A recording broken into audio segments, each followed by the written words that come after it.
The meeting of the Planning and Zoning Commission tonight. We have the veteran Jack Marco, Roger Pelzari, myself, Cindy Rummel. The second item on the agenda is review minutes of October 14th, 2014 regular meeting.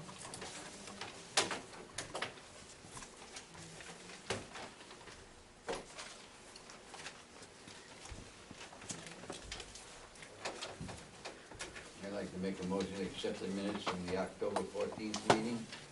I'd second that. Any discussion? All in favor? Aye. Thank you, Ann, great job. The next item on the agenda is subdivision application number 14-115, applicant Stafford Springs, FDS 712033 LLC, owner F. Joseph Paradiso, location 55 and 63 West Stafford Road, map 47 lots 12 and 13, zone PHP.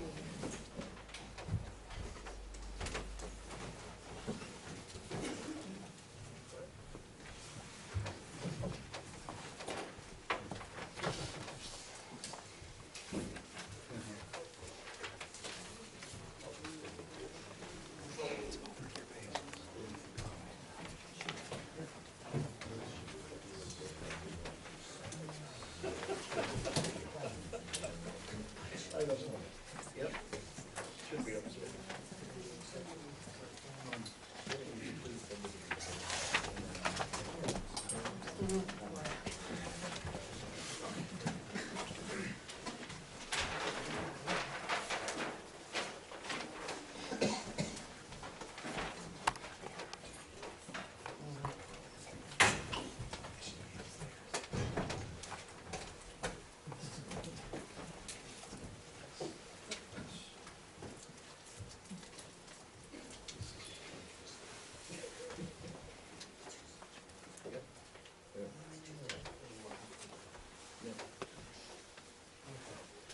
For the record, my name is Christopher Giuliano. I'm a licensed land surveyor and professional engineer with the firm Giuliano Associates. I maintain office at 405 Main Street in the Galesville section of Wallingford. Here tonight with respect to a subdivision at 63 West Stafford Road, which also includes 55 West Stafford Road. This isn't your typical subdivision in the sense where we're actually creating a new lot or any new lots. Currently we have two parcels. 63 is this triangular piece, kind of surrounds the advanced auto parts existing building on West Stafford, and then 55 West Stafford Road is this large piece here. What we intend to do, and this is as part of another application that is pending tonight, is to cut out a 1.4 acre parcel which will retain the 63 West Stafford Road address, and the balance will be combined with 55 West Stafford. So we have two lots now, and at the end of the day we'll have two lots. And the new 1.4 acre parcel is for the relocation of the Family Dollar store, which is on the agenda tonight as a site plan approval. I'm sorry, which was 55 and which was 63?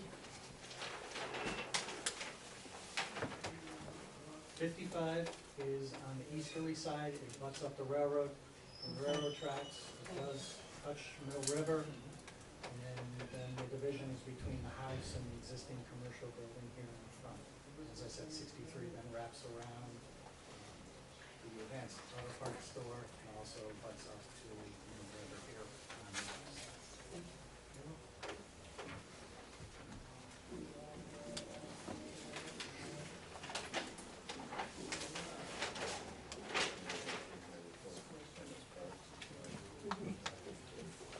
The two existing buildings on that property, they'll remain there, won't they? The existing building on 55 West Stafford will remain. And the house? The house on 63 will be demolished as part of the Family Dollar, proposed Family Dollar Oh, relocation. 63 will be demolished. Yes, it will. The house? Yes, that. We're gonna actually address the subdivision first and then move into the actual application for the development of that property. So, all set. As long as the Commissioner Dave. Bullock don't have any other questions for me to answer. Dave's gonna present us with his report. Okay, as I've indicated in my report to you, and as the applicant stated, it's not a typical subdivision. As he mentioned, we have 2 lots now, we would have 2 lots, after the application is approved. Typically, this would be considered a reconfiguration, or a lot line reconfiguration. However, technically speaking, because of the size of the area being conveyed, it's about 3.8 acres, and the fact that the revision is being made for sale or land development, it is considered a subdivision. So the applicant has, they did complete a subdivision application, and we're pretty much on the same wavelength as far as the conservative way of playing it, that it should be considered as a subdivision. It does not it is not a re-subdivision, because we're not affecting any street layout or affecting any area required for public use, or diminishing the size of the lot and creating an additional building lot. You know, one lot is becoming smaller, but we're not creating an additional lot. The lots as proposed, they do conform with the standards, section 4.32 for the business and industrial districts. And I also mentioned that since this is not a typical subdivision, public hearing is not required. And section 3.11 of the subdivision regulations indicate that the commission may require the developer to pay an open space fee. And as I mentioned, since this is not a typical subdivision, the commission may consider not requiring that fee. Again, no new lots are being created. It's more of a semantics of the division of land. Typically, this could be presented as a lot line reconfiguration and a Mylar just being recorded.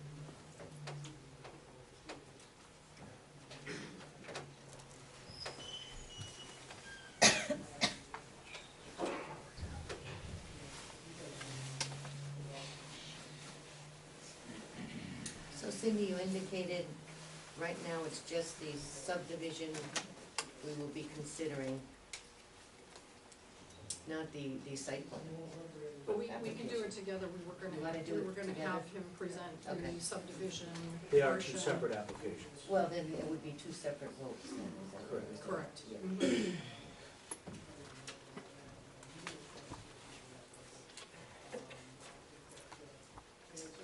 Well,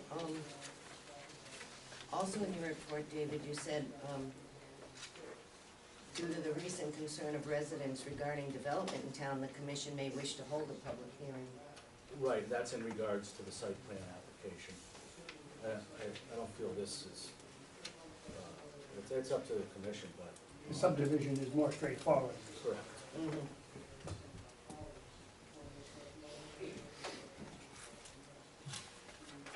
So the only issue you find with this subdivision is if we would require the open space. Correct. And, you know, if the remaining property is divided again, that would be a re-subdivision, and at that time, you know, you could see open space. And a no public new, hearing. right, no new lots, that would require a public hearing. Right. No new lots are being created, there's no development proposed for the remaining back piece.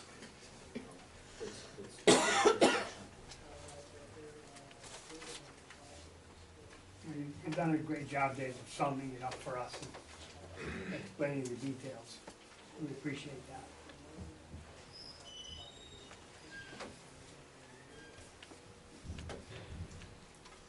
Any other questions or comments from the commission?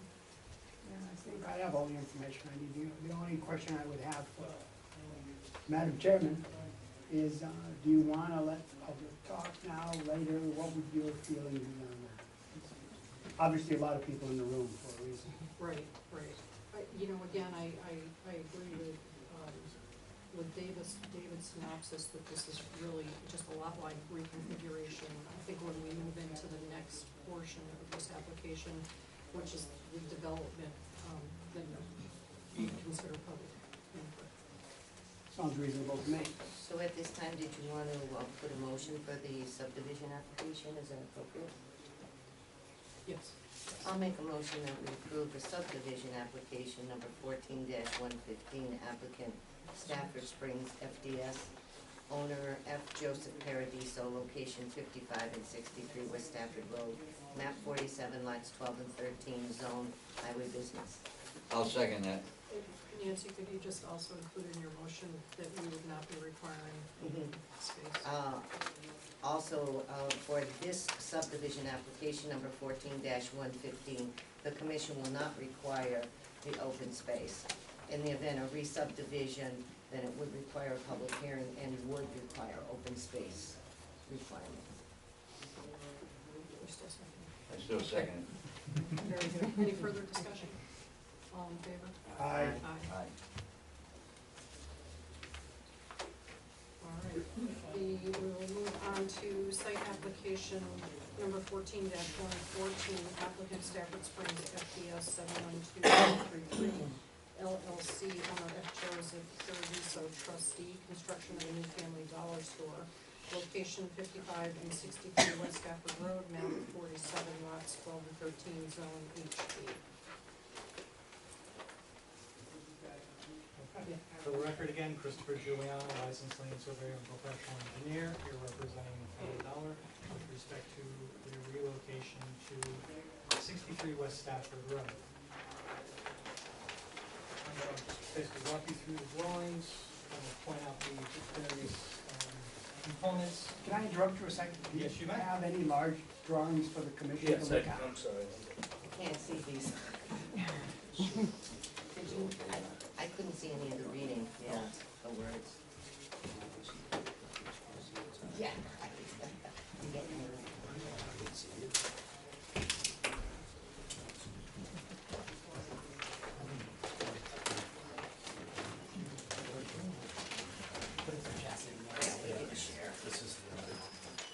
I came down and looked at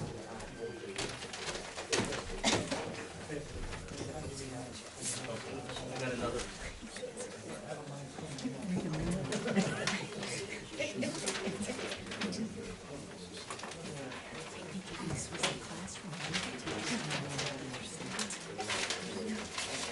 For the commission, since you're opening up the plans, I'm going to be starting with sheet 3, which is basically our existing conditions, but we knew just previously approved one.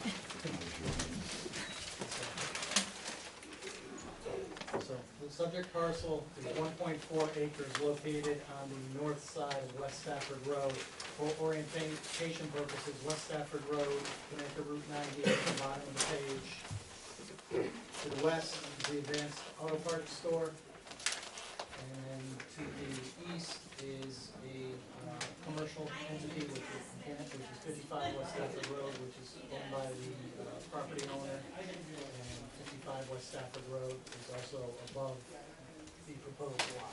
So 55 West Stafford wraps around the property. Basically, right now on the property, there is a existing single-family house that is scheduled to be demolished. There is a shed, barn, we have a bituminous driveway. There is an excavated area that we did have inspected by a soil scientist, and it was deemed not to be a wetland. It's just an excavation that's kind of filled in with muck, and it's kind of retained some water. But the soils in this area are gravels and sand, so they do not constitute a wetland soil or wetland vegetation in that area.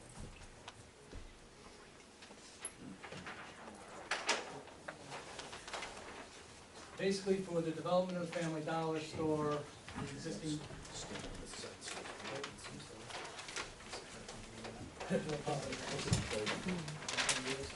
for the development of the existing Family Dollar store, the existing house will be removed, shed, the garden areas, driveway. Basically, everything that's there now will be removed so that they can relocate the Family Dollar store to this location. During construction and demolition activities, the contractor will use the existing bituminous driveway as access in and out, so that we won't have to reconstruct a new driveway or a new construction entrance. We just use the existing driveway that's there.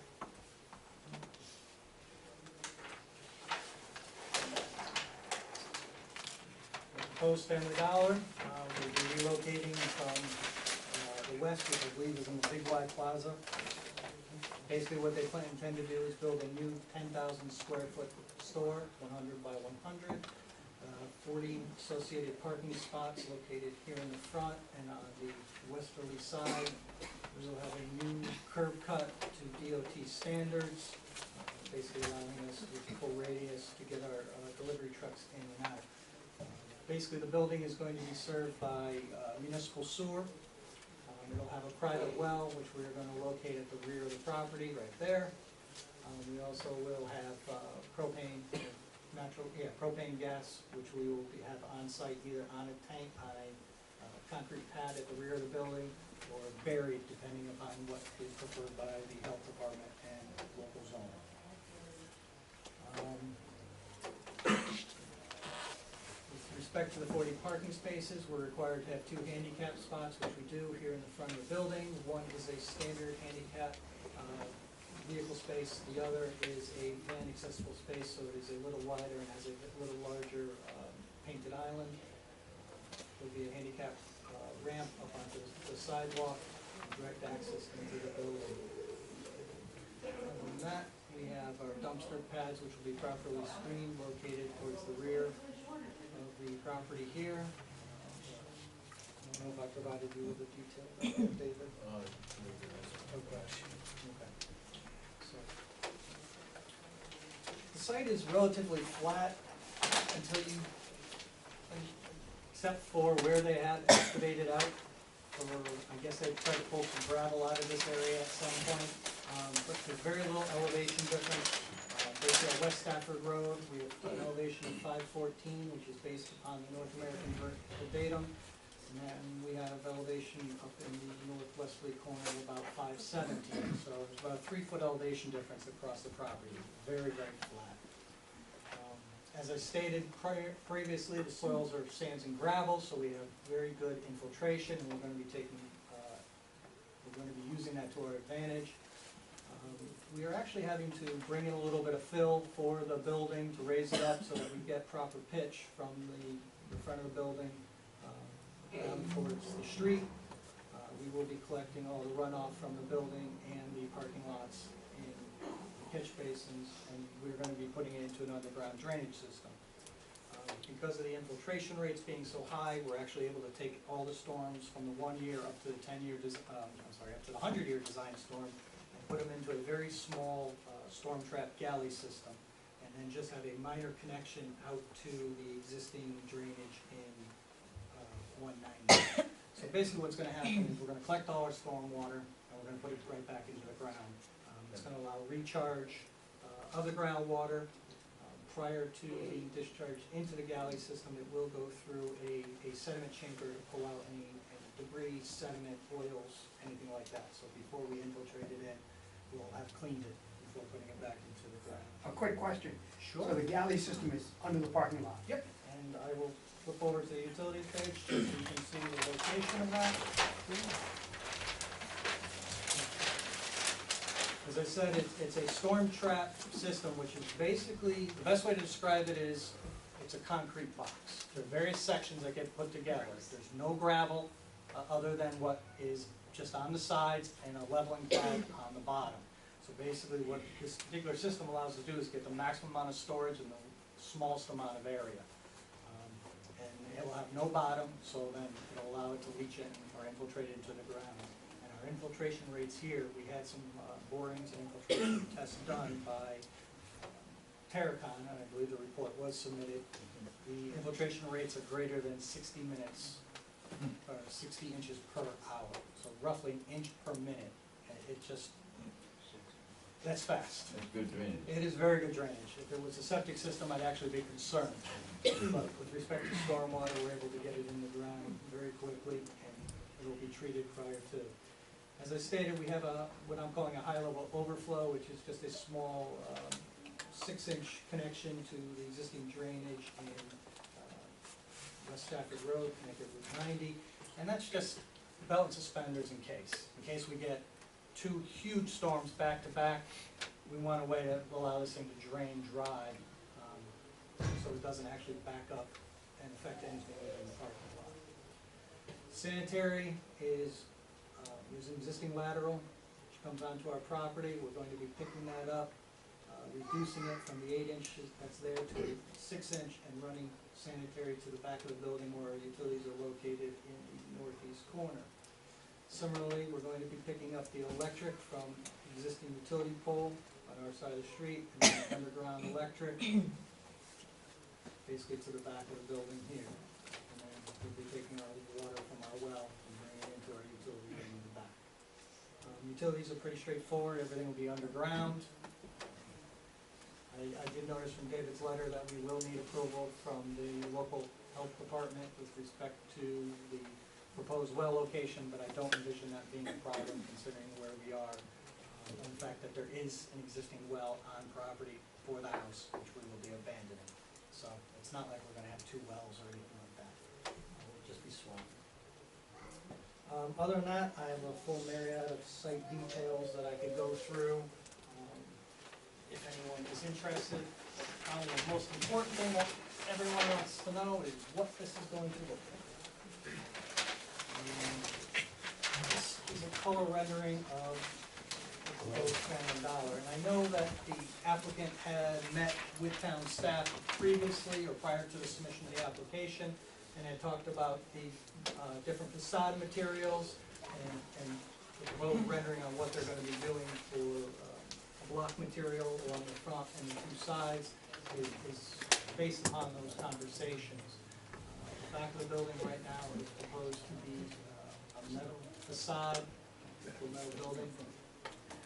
But that is subject to change depending upon what this commission wants and how you do the development of 55 West Stafford in the future.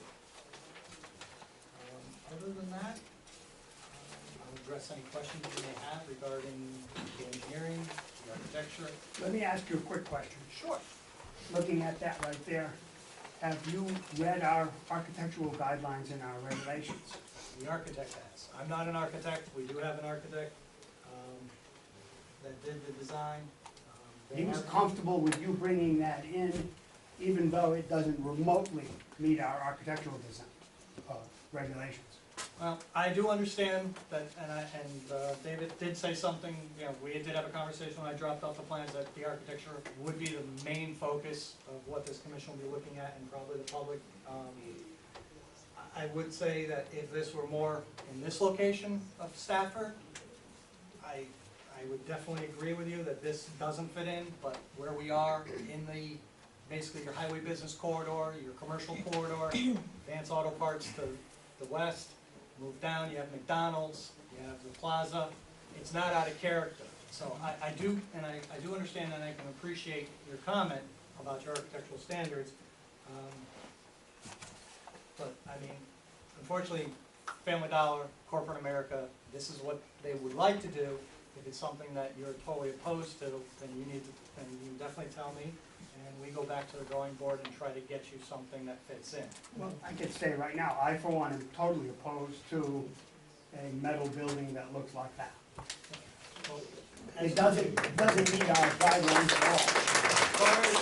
Clarify and say, sir, predominant exterior building materials shall be high-quality materials such as brick, wood, sandstone, and other native stone or tinted and textured masonry. The colors, we would like pitched roofs, that's almost totally flat in the front. All building facades are visible from the street, must be attractively designed with windows and other architectural elements so that no visible elevation looks like the back of a building. I mean, I go on and on and on. And now I have another question for you, if I can back up to the site of the building, the location of the building on the site. Yes. I see that you have the parking in the front, you have the parking all along the side, and you have the loading dock right next to all the parking. So, will you tell me how the tractor trailer trucks are going to come in and deliver into the loading dock without impacting the safety of the people coming in and out of the parking lot and walking to the sidewalk? First of all, Family Dollar doesn't deliver during normal business hours. the trucks don't come basically when the store is open to the public. One of the things that, if you notice on the parking lot, we have an extraordinary amount of space for a traffic aisle on both sides.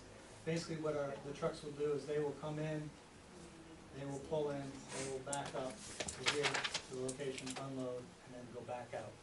So the fact that it is a small site and that turn movements are difficult, that's the reason why we have the expanded parking lot, expanded drive aisles to accommodate the turning movements of the vehicles that they use for delivery. Again, they do not deliver during business hours.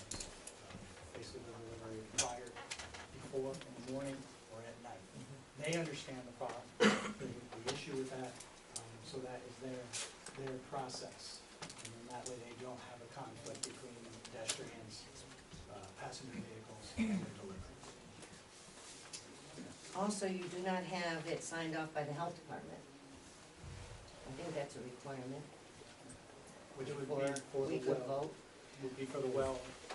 But it's still not signed off. As part of the approval, they will need, it's basically a B100 approval from the health department, which is the it's the siting of the well. Right, but still, Right. it's one of our In requirements. addition, before getting a building permit, they are gonna need to submit plans to be reviewed to WPCA by their engineer, which I will bring you up to date on. That was brought to my attention this afternoon. We have signatures on it. I have a punch list of items. I can proceed through them now or wait, whatever you're. I think we should, I mean, town engineer, et cetera, we should hear them all. Right now, the town engineer has not completed his review of the drainage computation as of yet. I did a review, and the first item that you just mentioned is the water supply. And it's basically the well location needs to be approved by the North Central District Health Department. Number two, the approval of the sewer connections required from the WPCA, and as I just mentioned, plans will be submitted to them along with the fee for their engineer. It's the fee for the engineer to review, and that is the WPCA's consultant, and that's just in regards to the sewer connection from the street to the building. From previous experience, I'm not aware of the location of the outlet, of the outfall, if you want to go back to your original.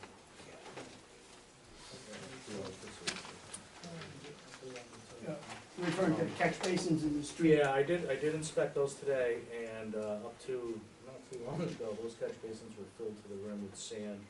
I know from previous work at Basil's that we could not find the outfall for that catch basin on the south side. I see that they have been cleaned out. It does show a PVC pipe going to the south. And not that that is a zoning concern. As I also indicate in here that they will be required to get a curb cut permit and an encroachment permit from the Connecticut DOT. And as part of that process, they will be submitting drainage computations, which they submitted along with their application. They will be submitting to DOT as well. And it is just a positive outflow for their infiltration system. So it's not the main outlet for site drainage, but I just wanted to bring it to your attention. The parking, as shown on the plan, does conform with our regulations. And the commission may wish to request a sidewalk within the state right-of-way. While there are no sidewalks on abutting properties presently, there is a need for them. And as this corridor gets developed, it may look silly to some that there's a sidewalk, 170 feet long, with nothing on either side, but it's the start of the process of that corridor being developed. That's for your consideration. Planting schedule indicated on the plans. Some heights were indicated. We just need to add that we have a minimum of 3-inch caliper for the trees and a 6-foot height for the evergreens. That's just an editorial comment on the detail. I recommend that the roof leaders from the building be connected to the drainage system, which may already been considered. The street trees on the proposed site plan, right in front of the building. I believe there's three trees there. There, right in grass area in front, those three, I would just recommend you move them back a little closer to the parking area because you do have overhead wires near the state highway line, and just so they don't have to be trimmed in 5 years. A photometric plan should be provided for the site lighting, showing the lighting levels of the area, and that it's not impacting the neighbors. I understand the Baines Auto has lighting next door, but on the other side, there isn't, and it's something we're concerned about. The handicap spaces in front of the building, it looks like you're showing curbing right in front of those spaces, and that should probably reflect ramps, or if that sidewalk's gonna be flush in that location, just adjust that plan and maybe add some spot elevations. And I did a quick check just from there to the front door, it seemed to be about 3%. I just wanna confirm that we do meet the ADA requirements. Is 3% the maximum? Well, No? it's 12 to 1 is what's required by ADA. Okay. And I just asking him to Yeah. double check, that's all. On the east side, we have a 3-to-1 slope here from the building to the property line. And I didn't know, is that gonna be lawn? Yes. Okay.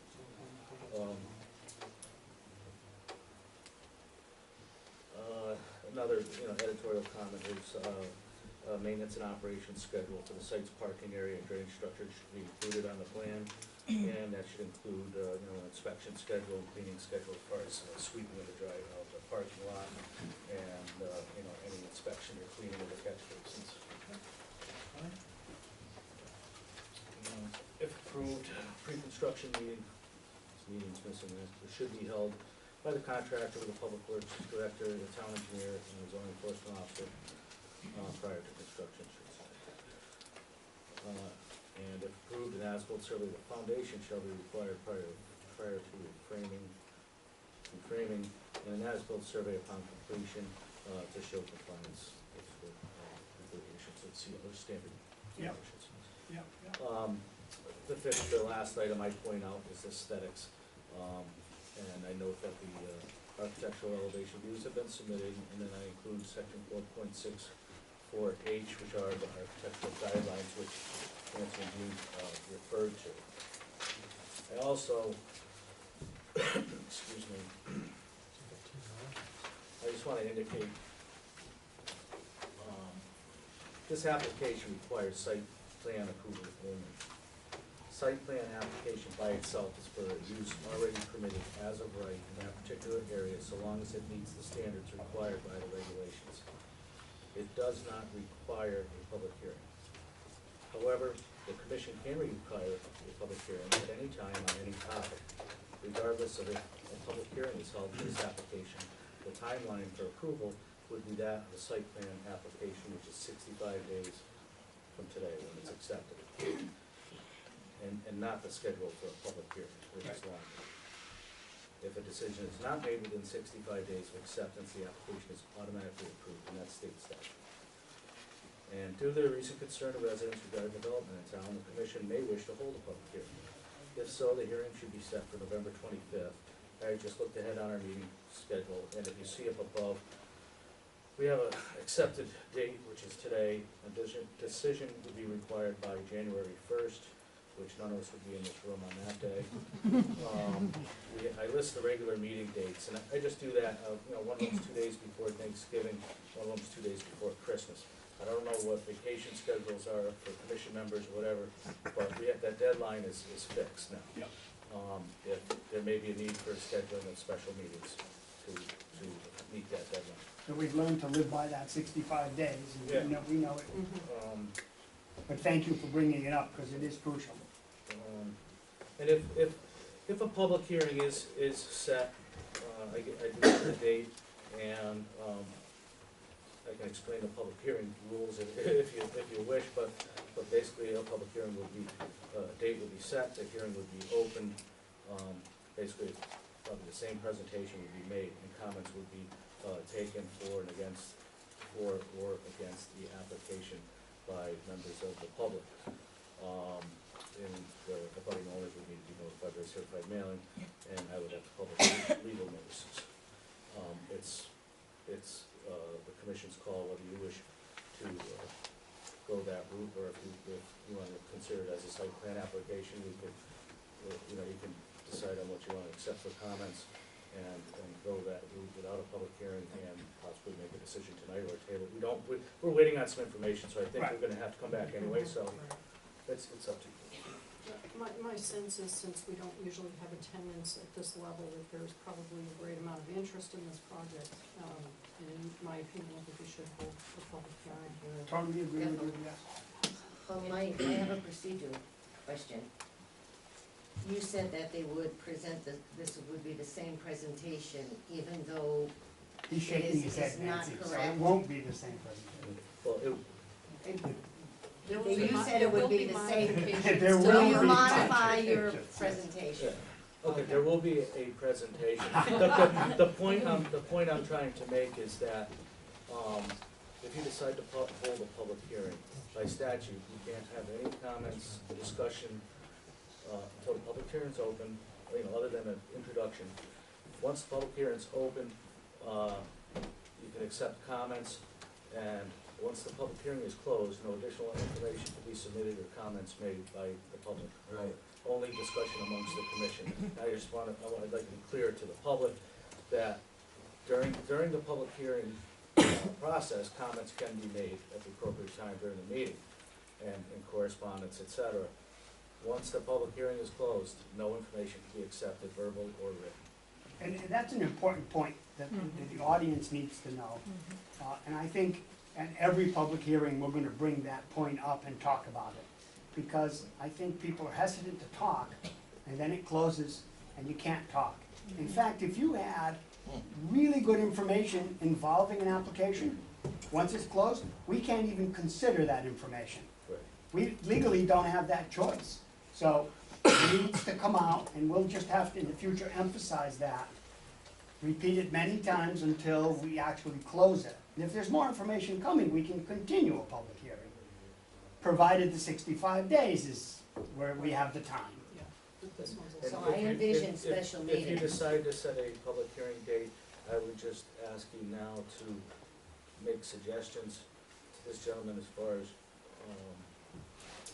items to consider for his presentation at the next meeting. That's what I was just going to say. May we do that this evening? We're having a discussion right now, you have not set a public hearing date. Okay, very good. Can I just interject for a moment? Of course. You did have a question, you didn't bring up the architecture, and you said metal building. Now, I know I said metal building, so when I wanna just be clear about your materials, your repeating patterns, your sandstone, those are all applied in the proposed building. Okay, we do have stone facade, stone face. That's on the separate drawings. I have it We, here. we do have the same stone face This little one has and the details. materials on both sides. The only place where we do not have that facade is on the rear, Oh, well. okay? And that was basically because it doesn't face any other buildings, it doesn't face, any other public throughways. But I did mention that because 55 West Stafford Road may be developed in the future, that was something that you needed to have, you wanted to have that same texture on the rear of the building, we can do that. We can do that. I mean, so as far as some of the points within the architectural guidelines, while I tend to agree that corporate America doesn't always follow what New England towns like to see, they have made the attempt, they have used a lot of different textures, a lot of different materials to try to accomplish what you're looking for. So I didn't want you to get kind of caught up that it's a metal building and then that's all you're going to see. The only part that is metal facade that you will be able to see is at the rear of the building. And I already said, and as I said, once again, if you need that to change and be the stone facade, so that all four sides are the same, we can definitely do that, okay? Also, you don't follow the color scheme with all of the red. Red is not acceptable. Unfortunately, that's. The sign, we cannot, we have no regulations, color on the signs, I understand that. But the red awning and the red line in the middle, it just stands out and it's ugly. Unfortunately, that's Family Dollar's I don't colors, care and I if it's Family understand. Dollar or not, we're the Planning and Zoning I Commission. understand, so, Correct. if, let me ask you, because the piece I have in here from David's excerpt doesn't actually say anything about colors. Yes, So- it does. It does? Our regulation says the colors, I just said, Oh, shall be low reflective, subtle, neutral, earth tones. The use of high-intensity colors, metallic colors, or fluorescent colors is prohibited. Okay, all right. So the architect read our regs. I can't say whether they did or they did not. All right.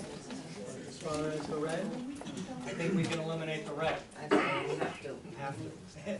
So, but that should not be an issue. I can definitely go back to the architect and to my client. talk to him.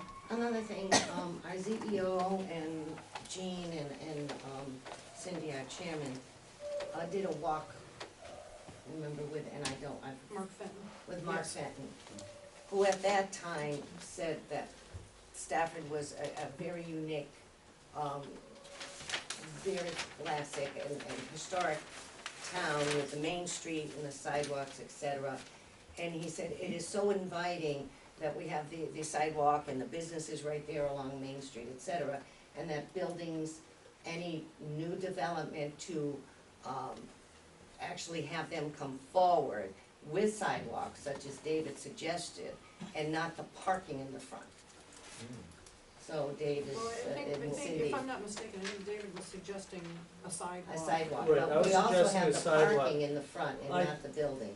And, you know, it's, that particular area is somewhat of a transitional It is. district, and I've had this conversation this morning with a couple of people.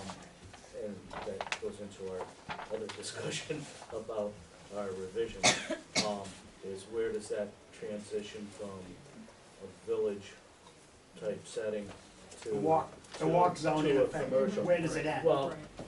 regardless, I constantly see people walking, riding Yeah. bicycles down Yeah. Route 190 in this area. And that's dangerous. It is dangerous. It's dangerous. And there's plenty of room within the state right away, I think, to have a sidewalk. My only comment on that is, will the state allow a sidewalk within the right of way, or will we have to put the sidewalk on private property and grant an easement to the town? Either way, I don't envision a problem, but I dealt with the state as you have plenty of I'm times. well aware of, You know. I'm well aware of that, and that's, the state would own the sidewalk as far as maintenance in the future.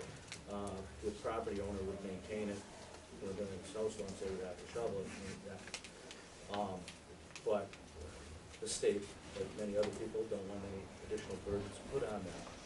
So they may have to keep it, you know, beyond the street line, which would be, you know, wrap it through there. And I just think, at a minimum, a sidewalk easement, be added. But this can come up later. Yeah. But at a minimum, an easement for any future sidewalk. In the future, right, Right. that sounds good.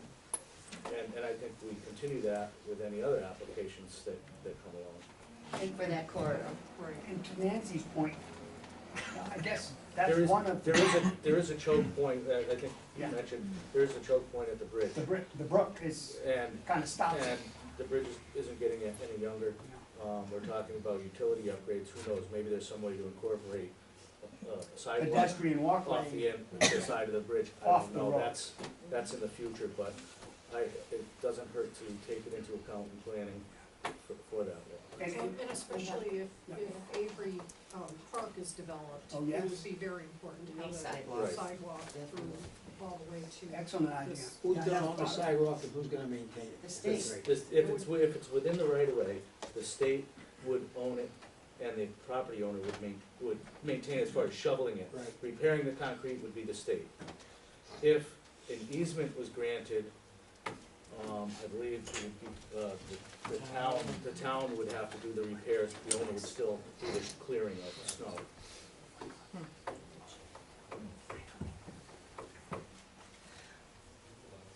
Are we so sure this is gonna be a Family Dollar? That's what the application says. That's what I- Unfortunately,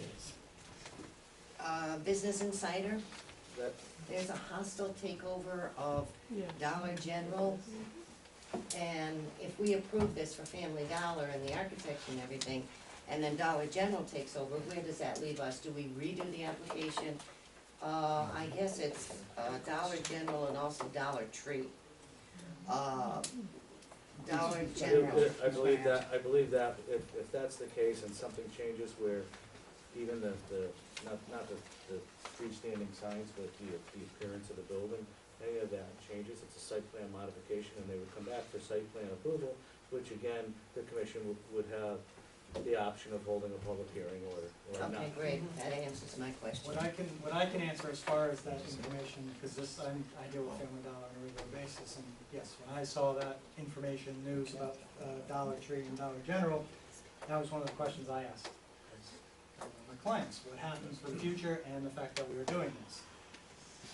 If they do get taken over by one or the other, they are not going to be merged, so they're not all gonna become Dollar Trees or Dollar Generals. They will keep the name and they will keep the stores. Basically what they're doing is they're making a grab for market share so that they have a bigger piece of the pie. But I do agree with David that if, for whatever reason, if they decided that Family Dollar wasn't gonna be here, but a Dollar Tree, that it should come back. All the architecture should be re-reviewed, the signs and everything else as a site plan modification. I think that's well within any kind of conditions of approval or deed restrictions if it had to be. But just to let you know, my understanding with working with the companies is that Family Dollar is going to stay and have a presence in Connecticut and New England. They're just going to run multiple stores out of the same corporate office. Yeah, and that is a good point. A lot of Family Dollars are moving out of plazas and strip malls. They want to be their own landlord. They want to have basically control of their own future. And this is the second one that I dealt with, the other one being in New Britain, where they've gone just a mile or so down the road to a site, so they get a freestanding store. Do you have any thought on how quickly we would know if it's going to change before we approve anything? Could it happen before the 65 days? Oh, no. No. So we really. There's lawyers involved. 2 years. Very true. So actually, what you just said about changing the site plan, we won't have the opportunity because we have to do something in 65 No, days. well, with this application, the next one, it would be if it changes, it's a new application. It'd be Right, separate. but we're reviewing this application as it stands. I just wanna make a comment that, to get on the record, that I'm so pleased with what Dave, Mr. Fomberg has produced for us. Tremendous, all the information's here, the details are here. He's laid it out and made our job so much easier, and we do appreciate it. I'm sure I'm speaking for everyone. Just one other issue I'd like to raise on the architecture is the roof lines, because we do encourage variation in roof lines for use. I'm not sure I consider that really a variation. You're being polite, Cindy. Too polite. I understand, we do have a pit, there is a slight pitch on the roof, we do have the facade of the Family Dollar, and I'm not arguing with you, I'm just kind of pointing out a couple of features. It's a commercial building. Most commercial buildings are flat roof, very slight pitch roof. Sometimes they put that in the mechanicals even. So, In this case, you have the mechanicals behind it, Yeah, right? we do have them behind the building. That's one. Which is preferred, especially when you do have architectural considerations. Yep. Because I do a lot of rooftop surveys for schools and stuff for solar panels, and the amount of stuff that's on the roof and how ugly it is quite atrocious at times. But it is a commercial building. It's unfortunately there's not a lot you can do with commercial buildings and function and everything else. But I'll go back and I'll ask if there is something more we can do. I'll disagree. We have seen a lot of commercial buildings and pictures since we were working with CVS of different towns and like Avon, Simsbury, even Coventry. They almost look like colonial homes, but they are a commercial business. So it is is, I guess, possible to do that if they're willing to, and we certainly would love them to be willing to do that. So, when I go back and speak with the architect and my client, you're looking for more of an agreement to this building. Right, and I think if this location and directly across the street is Basil, who has just done a fabulous remodel, and it really is very appealing to the eyes, and to have that across the street. What about a traffic study? I know there's been some concern with some of the businesses along that road.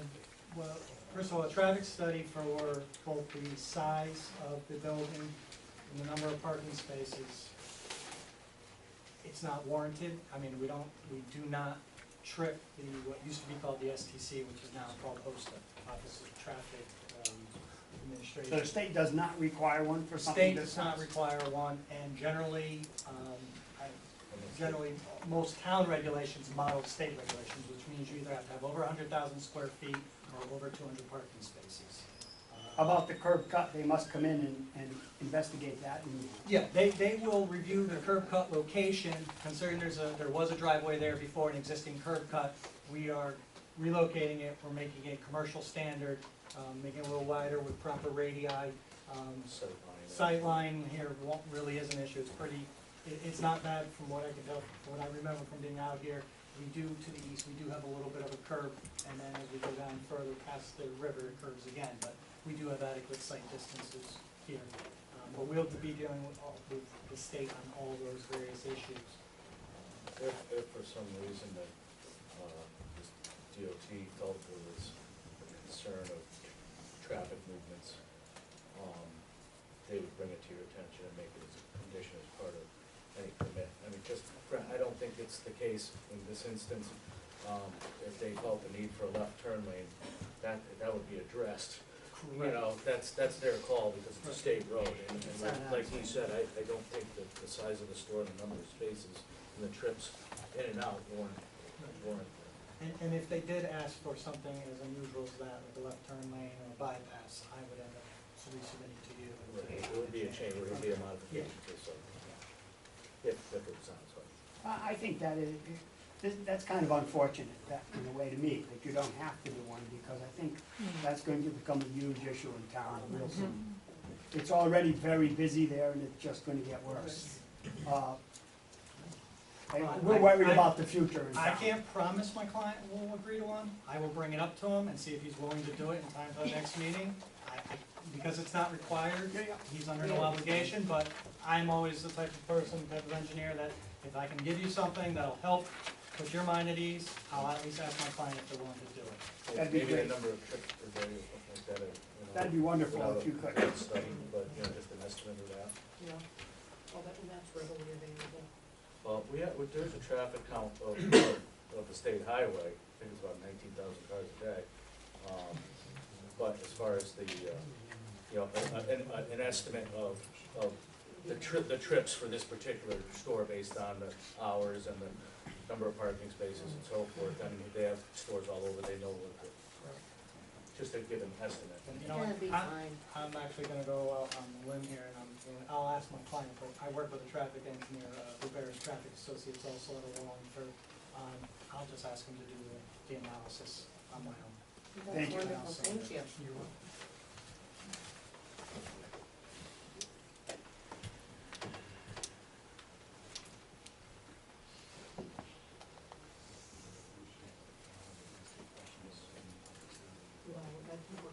Well, actually, let me do Doug's this. a member. Yes, Doug's an alternate, so he Oh, will take Doug. his comment. Okay, I got a couple questions. Could you show me where your ramp for handicapped is, because from here I can't tell, my drawings are too small. Basically it does not show up on here, but basically our handicap ramps are going to be right in front of each of the painted islands. But are they adjacent to the parking area They'll be right- for a van or a car? So this space was the van space, which is 8 feet wide with 8-foot island, and there'll be a recessed curb right here so that the person can get out of the van, get out of the handicap vehicle, and go right on, onto the sidewalk, and there'll be a ramp up from this location and then here. And then similarly, for a standard handicap spot, we'll have a recessed curb, concrete curb here, so it'll be flush, and the river will go and right up the ramp. I don't think it's recommended that the ramp be adjacent to a parking area, because when you get out of the car, you're stepping onto an area that's sloped. Some people have got canes, some people have got crutches. Now, let me say further, I'm highly familiar with the van, and the van has a ramp that comes out from underneath. If it comes out on a sloped area, that's very difficult for somebody to get out of that van with a wheelchair. I understand, and I think there's a little bit of misunderstanding.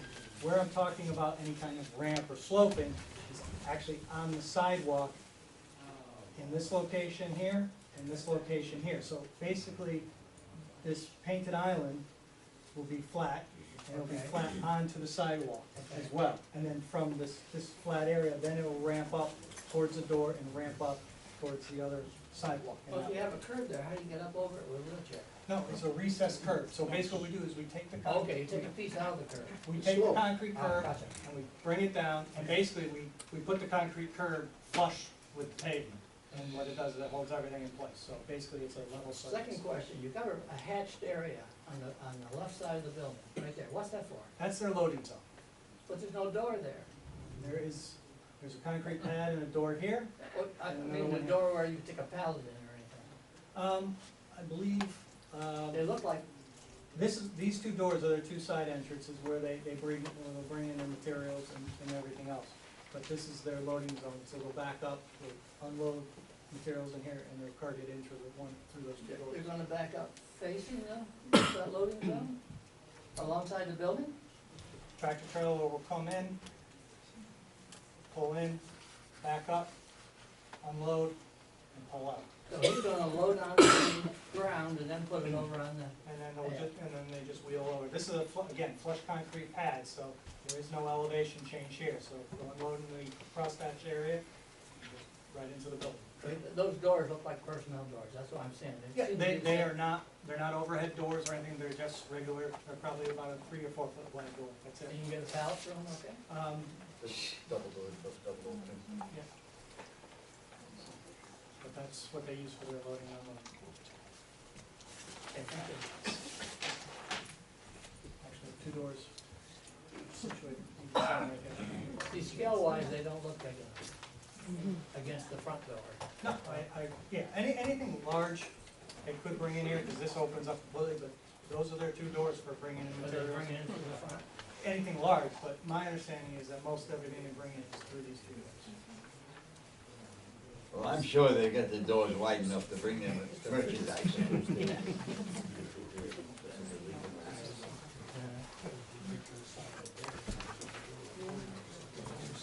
All right, I think we should do this by motion. I would like to make a motion that we set this application for public hearing. Would you avoid, maybe that's the wrong word, would you want people to talk tonight, or would you just wait for the public hearing? Because this is a preliminary discussion. If we are having a public hearing, we have to wait until the I public think hearing you're right. with proper notice You're to the absolutely right. abutters and so on.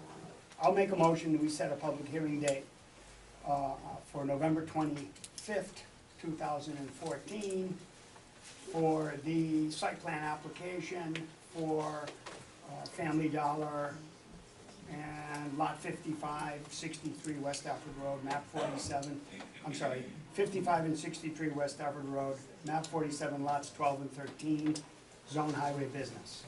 I'll second that. Any discussion? All in favor? Aye. Cindy, may I make a, Just for the public's information, is there will be legal notices. I mean, obviously, you just heard the date, there will be legal notices posted in those. Cindy, may I make a suggestion, since this is gonna go to a public hearing? Yes. Obviously, there are a number of people that are very interested in this, and most people I found are not really familiar with the process, and it's kinda complex. Is there any way we can do a real high-level synopsis, kinda like what Dave just gave us, Jean actually already did that. for the website, though? Oh, for the website. So that we can put it on the website, so when people look at this, that they have, not real detail, but just a The general procedural understanding. part of the, yeah, I can, Because we don't wanna miss an opportunity if someone has comments, cause you've seen this happen What I- recently where What I, someone, what I can do is this, is I can have I can put something together to have available at the counter in the Okay. zoning office. And if someone would like to email me or call me, I can email you a PDF of it to save you a trip coming down. cause you did a great job putting it together, and the people here heard this, but, you know, the general public is not Right, I heard it. understand that, and there gets to be a lot of miscommunication Right, about that. And I would be happy to put that together and give me a few days. Cindy But- gave, I But, have a suggestion. I'll put it together and it'll be available, at the counter, say by Monday of next week. because I would hate to see someone try and bring in comments not realizing they've missed a deadline or didn't put them in the right place, I have great publications that So- explain the whole process. you know. Great, that'd be great. Dave, can we, or Cindy, change the location like to the Yes. senior center, because Yeah. this is not a. Yeah. Yeah. Right, and I think the senior center would be more appropriate than upstairs. Right, and make sure we have microphones so they can hear us and we can hear them. Yep. Okay. But I think So it's in the important for senior people to center. know that Okay, that was 65-day gonna- timeline No, too. that's fine, because all these bodies make. Dave, if, Jack just said, what if it's not available? If it's not available, we will have to, let The it fire upstairs. department? Or head it It's to not fire handicap accessible. How about the fire department? Fire department's West good. Stafford Fire Department? Yeah. All right, that's Well, handicap the accessible. location will be published in the legal notice. Okay, so you'll find either I'll one I'll would be find out available. tomorrow. Okay.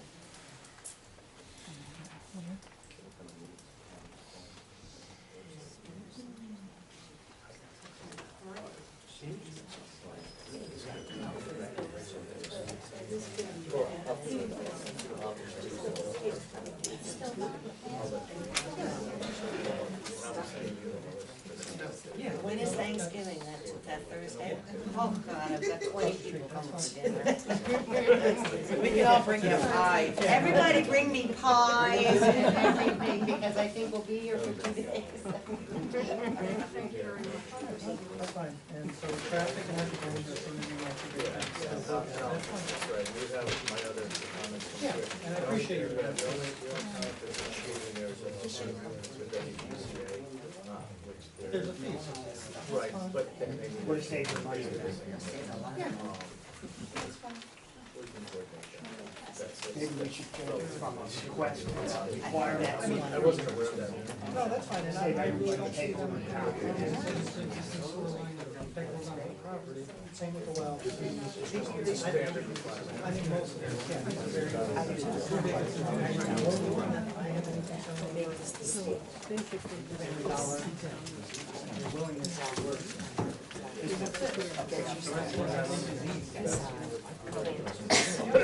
Thank you, everyone, for your time. You're welcome. In the car. Object to cracking the window. I actually, I make a motion to correct Second. You gotta be careful with those, you can't let them drop or the glass will break. Put Neil in the window. Put, you know. And Deidre in there. There you go. We'll put the selectmen right on the edge. Thank you. Turn it sideways, yep. Thank you. Too many books.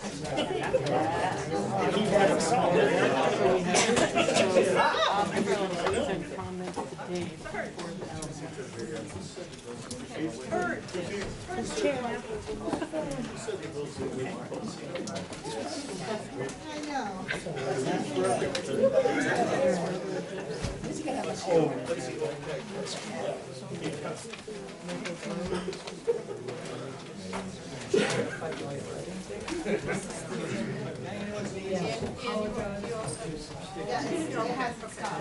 The next item on the agenda is discussion Reddington Rock Riding for location 93 River Road. Yeah, I mean, really just need to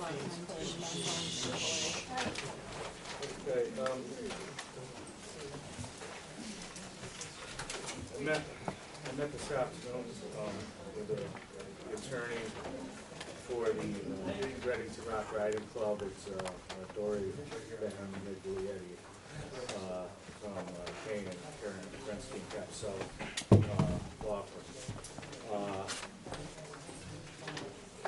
And they did bring along one representative from the club. And basically, what the attorney would like to do is meet with myself and the town attorney. She did not, she wasn't questioning anything of Ed's letter that he provided to the commission. They're seeking if they're going to make an application, they would like to know what the conditions could be, what the conditions would be of that permit. What she indicated, and I need to know whether this afternoon, but basically, I told her the biggest concern was a buffer or screening, where the complaints were coming from. And according to her, and I need to research this, is in the 1971 regulations, which is when they received their special exception, the setback was indicated as 30 feet from the center line of the traveled roadway, which back at that time probably would have been Sodom Road. So she was wondering, would a fence be adequate in lieu of a vegetated, as our current regulation requires a vegetated buffer, we call out trees and so forth. Would a fence be a consideration the commission might have? And then what the setback for that buffer would be. Could they put the fence just on their, on the inside, on their property of that stone wall, screening that area along the roadway, south of it, which is the roadway, not a roadway. And she indicated, that the renewal process, they already have their permit, which is clear and it was in agreement with. We cannot necessarily deny their permit. However, we can place conditions on it. So they just want to nail down what those conditions would be so that they full well coming in. And because it's a unique situation, which is what we've been saying all summer and fall, that application, now we get Roaring Brook, we just approved. Roaring Brook, we just approved, it's a one-page application, that was their renewal. This application's probably gonna have 2 or 3 pages attached to it with with statements and the conditions that we come up with. And she's looking to nail them down, and she wants to be as efficient as possible by taking an hour or so, a meeting with me and Ed, to nail these down and come to agreement with what language she comes up with. I told her she could probably draft something up, come to the meeting, and her, if it's okay with you guys, meet with Ed, and then come back, and it'd be the most efficient way. Well, my first reaction to you, when you said this other lawyer wants to meet with our attorney prior to meeting with us, I think is unacceptable. I think they should put down what they believe would be the conditions, et cetera, for us in order to approve that. And we can, just even a preliminary, not an application, just come before us and discuss it. That's fine, she can, Right. she can write something up, submit it to me, and go through me before we get to that. I believe the town attorneys, anytime that the town attorney needs to be consulted would be if the planning and zoning Right. requested it, not another lawyer. Right, well, eventually he's gonna have to, Well, maybe not, if they come before us and we work on conditions and Well, et the cetera. reality is it's not. the reality is the other option is litigation. Well, no. Well, there's always litigation, there's always an avenue of, What were you gonna say, Cindy? What I was gonna say is, the decision as to what, if any, conditions the commission is intending to impose is our decision and not Ed's. Correct, And, right. Ed did a great legal opinion for us, but I don't think it really pertains to where we're going now. And I still continue to disagree with, the notion that we don't have the ability to regulate the campground by virtue of them having a special exception. I agree with Cindy, We, definitely. they have an approval from 1971 that we cannot take away.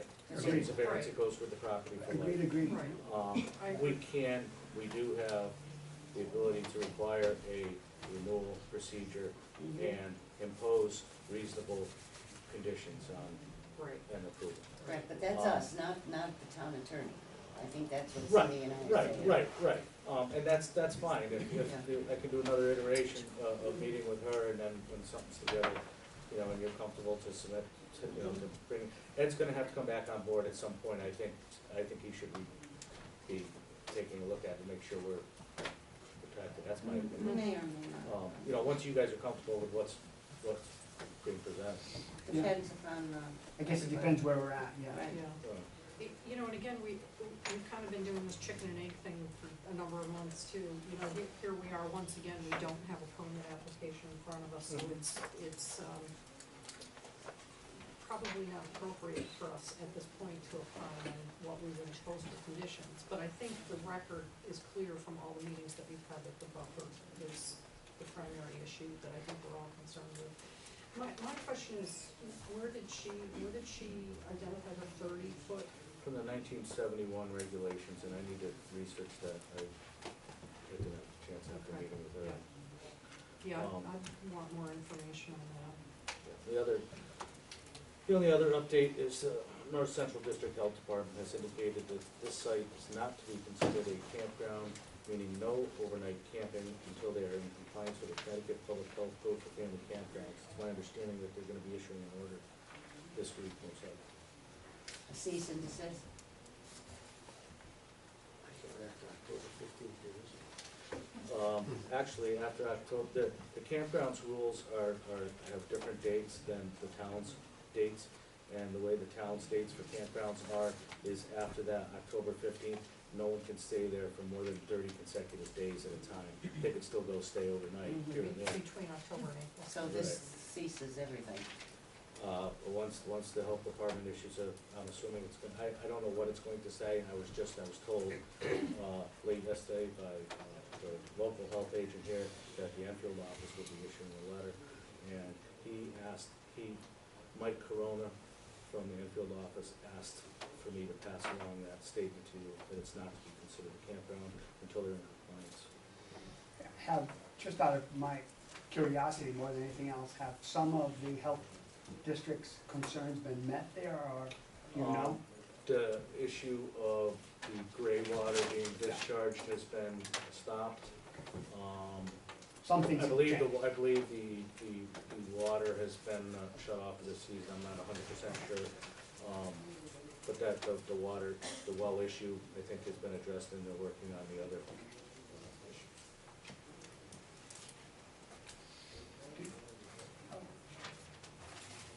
I'm gonna ask the chairman again, how far do you wanna carry the discussion on at this point?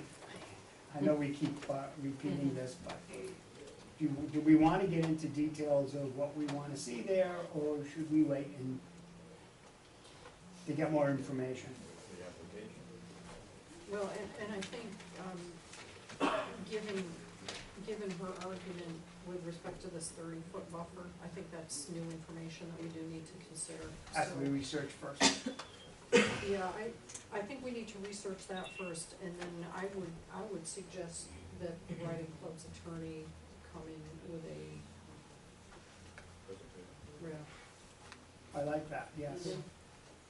So there's really no time frame. It's just when, Oh, there's no time. okay.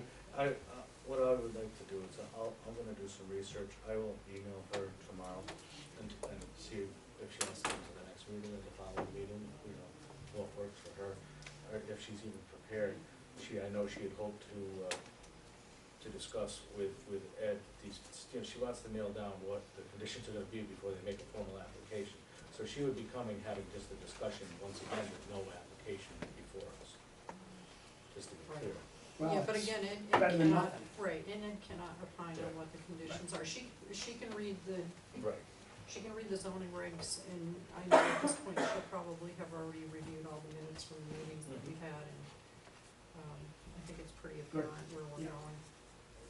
I agree. Right, it's just, and if she can come in and make the argument as far as the setback and the, meeting the intent of the buffer. or Mhm. something like that that satisfies the commission, then they can make the decision whether or not they're gonna do their application or not. And if they decide they're not, then they need to come up with a game plan. Yeah, at least we do have a little time now. But, right, With a cease and desist. But I mean, if the health department will shut them down, plus the season's over, we do have a little time to work on this. Next. All right, the next item on the agenda is correspondence regarding 111 West Main Street Dollar General Store. Yeah, sure.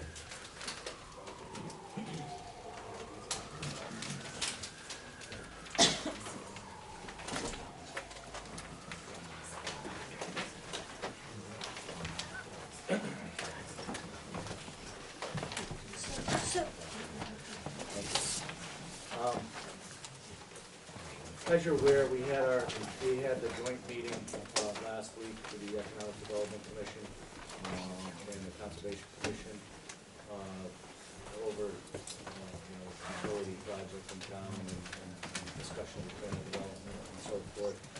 As part of that, the public was invited to submit, correspondence, verbally or in writing to any or all the commissions. Ironically, the same night that we agreed to joining that discussion at our last meeting, we had a person do an informal presentation for Dollar General on 11 West Main Street. That was not a site plan application, it was merely an information, a pre-application discussion with the commission. And it stirred up a lot of concern and emotions in town.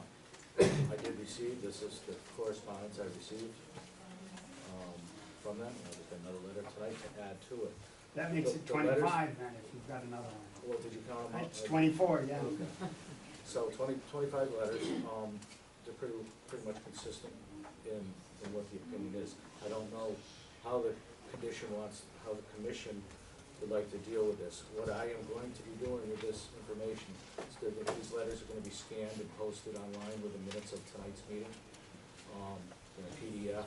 As I said, they're pretty consistent, as far as, what they say, what the message is.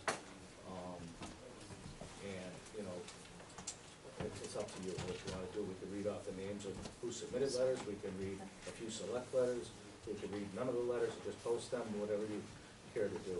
I did speak with the town clerk, and everything's okay to post them along with it as an attachment through the minutes, which will be available online, will also be available in the town clerk's office, will also be available in the zoning office if anybody would like to come with it. I mean, that's a great thing to do. I just want to make a couple comments that I think it's wonderful that people are getting more involved. Too often, we sit here, the five of us and a few alternates, and we don't get any public input. And I think in the years I've been on the board, if we get 1 or 2 letters a year, signed letters, it's unusual. So get 25 about an issue that people are willing to put their name on, it's a wonderful thing for the town. It's a wonderful thing for democracy to me. I think this is great. So, just to me, that's such an important thing, and I hope we can keep it going. Because we don't want to make decisions for the town alone. We want help. Okay, I think your suggestion is wonderful. That's one way to, keep people informed. But as you can see this evening, we are taping it, hopefully for public TV, and we do have recorded minutes. And if you don't mind, I'll read them, but I think they should be read. Because not everybody has the ability to go online, et cetera. And many people here, not here, would not know about that, and I think it should be on film. And if no one else wants to read them, I'll gladly read them. Okay with me? Okay, all right. It's a very big deal to get this many letters. I It's think never it's happened This is the before. latest one. Wonderful. Oh, there's another one. One more. Number 25, if my voice holds out. This is from the Artisans Corner. I am writing regarding the purchase and tear down of the Maple Grove building at 111 West Main Street in Stafford. As a small business owner in town, I would rather see the Dollar General search out other options for placement than this space. Currently, a small business resides in this space, the tavern, and has been a great addition to the town. There are plenty of vacant properties in town in the 190 corridor. That could be a better place for the Dollar General. This is a historical building that has been in town for 200 years. It would be a disgrace to see this building torn down to be taken place by a corporate giant like Dollar General. Preserving the history in Stafford is important. I request that the P&Z Board consider the alternatives available and listen to the requests of the town residents and businesses that reside in Stafford. Renee and Sean Gannon. This is from Kaylee Arnold. I am writing to ask that you please decline the proposal to demolish this beautiful historic home in Stafford. I am not a resident of Stafford, but I have driven past that beautiful home since I was a little girl, and it had always been one of those historic buildings in your town that has stood out to me. It would be an incredible loss to the community to see the historic house demolished for the sake of a dollar store, especially considering there are many vacant lots in the area that are available. Please consider the historic value of the structure to the town and community when considering the permit to demolish it. This is,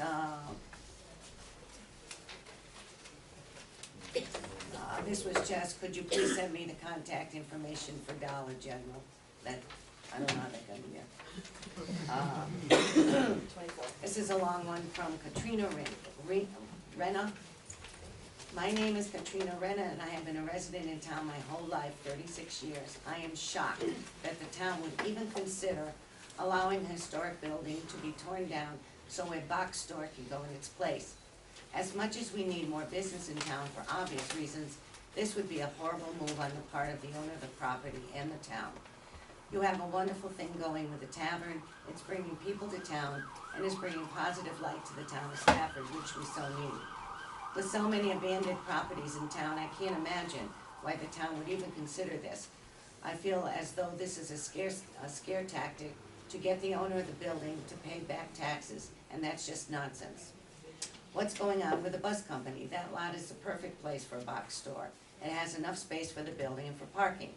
Bacchus lot is another piece of property that has ample room for a box store. How about Plaza where the conservatory was? More than enough space. It's on a main road and would be ideal for a plaza that can house many businesses. As much as we need more business in town, I do not think Dollar General is the route to go. Or maybe it is, but not in that spot. How many accidents is having a box store right there going to cause? Dollar General in Vernon isn't even doing that great. Every time I drive by Dollar General, there are no cars in the lot. So let's bring a company to town and place it where a beautiful building once was for it to tank. I can tell you one thing, a lot of people in town will not shop there because of this horrible decision if it should pass. Talk to Dollar Tree. I've heard so many people say that they would love to have a Dollar Tree in this town. I am one of them. If they set up shop not in Big White Plaza, they can sell frozen foods and dairy all for $1. Please complain about the price of groceries in town. Well, this would be a help for starters. So it goes on, but basically she doesn't want. No, you don't want the last paragraph. It has nothing to do with Maple Grove and this is Janet Skelton. I've been hearing some disturbing stories of a Dollar General store coming to Stafford, where the Stafford Tavern is. Is it true? Thank you for your time. The answer is a pre-hearing was held, and that was the intention of a developer to come back. They have not filed an application. Am I correct, Cindy? They have not filed They an have not. application, correct. We have no application pending. Good evening, this is from Dana DeMarco. I am a small business owner based in Manchester, and let me tell you, it's tough out here. The Stafford Tavern should be given a chance to flourish. I've been there, the people are proud, the beers are tasty, the community deserves this establishment. Please don't consider turning this space into anything other than the tavern, which already exists. Please don't bring in a store that supplies cheap crap from China in exchange for a place where memories from locals can be made and the dream of a small business owner can excel. Thank you for your consideration. This is from Laura Hathaway. The zoning commission should advise whomever they need to advise that this building is a historical building and everything should be done to comply with whatever rules, regulations, and paperwork is required to keep this building as a historic piece of Stafford. Not sure if this is zoning's job, but someone on the zoning board, since it is being addressed to you, should take the responsibility to contact the necessary parties to ensure the preservation of a historical site of Stafford. This is from Connie Fogarty. It's handwritten, so. Dear PZZC, please preserve the Maple Grove. This is a history before us and shouldn't be destroyed, but preserved for future generations. Dollar General is fine. We need more business, but not at the sake of a historic building. There are many empty commercial buildings in the area that could be utilized. Under no circumstance should a historic building be forsaken for retail space. And they have several signatures on that. This is from Gina Tamaro. I'm writing to urge you to turn down the proposal that would have the historic Maple Grove building demolished to make way for general store. The building is already in use and home to the Stafford Tavern, a business that is run by Stafford residents that support their town and local economy. They are honest, hardworking people and have put a lot of effort into maintaining the integrity and unique qualities of the building. They are proud of their business, their town, and the people in it. Please don't put your residents out of business and destroy their livelihood and a piece of Stafford's history just so a cheap discount store can open up. Dollar General will take away from the value in town, not add to it. What would you rather see as you drive through town? A beautiful building with a character, or a cheap commercial building made of concrete with harsh fluorescent lighting? Please let the Maple Grove building stand. Donna Pansera wrote, what a shame it would be to remove the historic Maple Grove building only to replace it with another cheap dollar store. We already have a dollar store in Stafford. When some people in the town are trying so hard to bring some class to downtown Stafford, why undermine their efforts by adding another chain store with no character? Presently, we have no lodging for visitors to stay overnight in town. Why not make the Maple Grove into a bed and breakfast or an inn? Once a beautiful historic building is gone, the opportunity to add some character to our town with historic roots will be gone also. It becomes very discouraging to witness the foolish decisions that keep our town from developing into a first-class rural town, especially just as it seems progress is being made. It was such a joy to learn that the Warrens Mill was being taken over by another woolen mill and going to be operational once more. That's history. Thank you, American Woolen. With another dollar store, we will only be saying, thank you, China. Is that what we really want? This is from Renee. It has come to my attention that the Dollar General Company is interested in purchasing and demolishing the building currently housing the Stafford Tavern. I would like to urge against this. Part of the allure of Stafford is its historic charm, which would be severely wounded by the loss of this beautiful building that has been a part of the town for 200 years. There are plenty of other sites to put a Dollar General store that would allow the influx of business it might bring without compromising the value of having such a beautiful historic site in town. Please consider a compromise of having them build this store at another location. Thank you for your time and consideration. This is from Stephen Scott. To whom it may concern, I recently moved back to my hometown 6 years ago after living elsewhere for decades. We own our own home now, and my husband and I were planning on retiring here. I have been pleased with many recent changes and additions to the town, such as Middle Ground Cafe, the new Palace Theater, Artisan's Corner, Handmade Gift Shop, and others. The town has taken on an upbeat and eclectic feel. There is also an historic feel to the town that I enjoy. Please, in the interest of preserving the character and good feeling that has become the new Stafford, do not allow the Dollar General to demolish or remove the old Maple Grove Inn. It is an important part of the historic fiber of this town, and removing this building would diminish, not improve Stafford. Thank you for listening, Marie Scott. Kitty Schooley.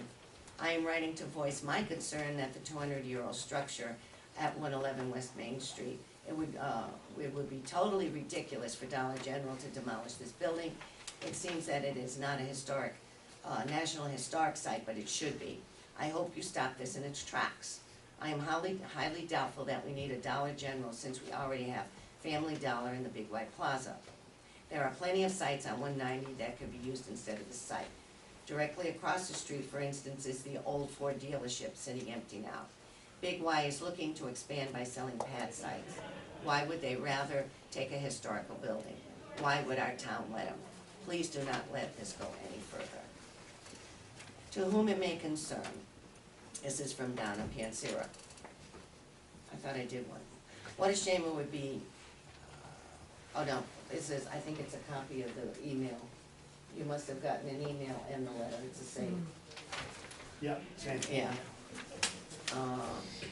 This is Ann and Dwayne Gray. I am unable to attend the meeting tonight, but wish to add another voice. Our family is utterly opposed to Dollar General on the site of the former Maple Grove Inn, an historic building currently the Stafford Tavern. We are opposed to such a business anywhere in town, to be honest. We moved here 9 years ago to find a quiet, small community. And while it has its flaws, its follables, its needs, we love the artsy, small town, owner-operated business boom that has reaffirmed our love of this place. The Maple Grove building is very much an artery of that beating heart. Please let us value small business and passionate owners over convenience. This is from Renee and Sean Gannon. I think I read that already. I think the emails and the copies are the same. Some people may have sent them by email. Yeah. Louis Valentine, or Tim. I would like to share with you my vision of the future of Stafford's Main Street district. Stafford is very fortunate to have the history and charisma of a booming downtown. We as a community should not try to reinvent, but develop what already exists. Downtown Stafford has a beautiful, walkable feel, and a look that can attract internal and external tourism with its history, buildings, and quaint retail atmosphere. Defining a historical downtown district with guidelines and regulations can protect and create an area that could easily become a destination town, similar to what I would describe as a mini Northampton.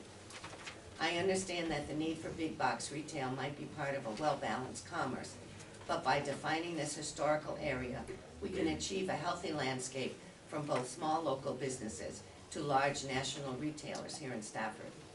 There are many towns in Connecticut that do not have the charm Stafford has. I feel it is our civic duty to recognize this unique trait and nurture it. As a local business owner, I chose Stafford for these unique qualities. I do not think we should reinvent the wheel, but build on what we already have. The Main Street Business Association already began a campaign to encourage Stafford residents to think about investing or opening small business in order to continue growth. Let us grow without disturbing the integrity of what we already have.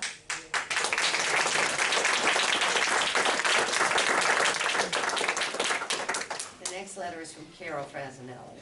In planning for the future growth of Stafford, I am opposed to demolishing the building at 111 Main Street, previously known as the Maple Grove Inn. I am also opposed to a Dollar General store being built at this location.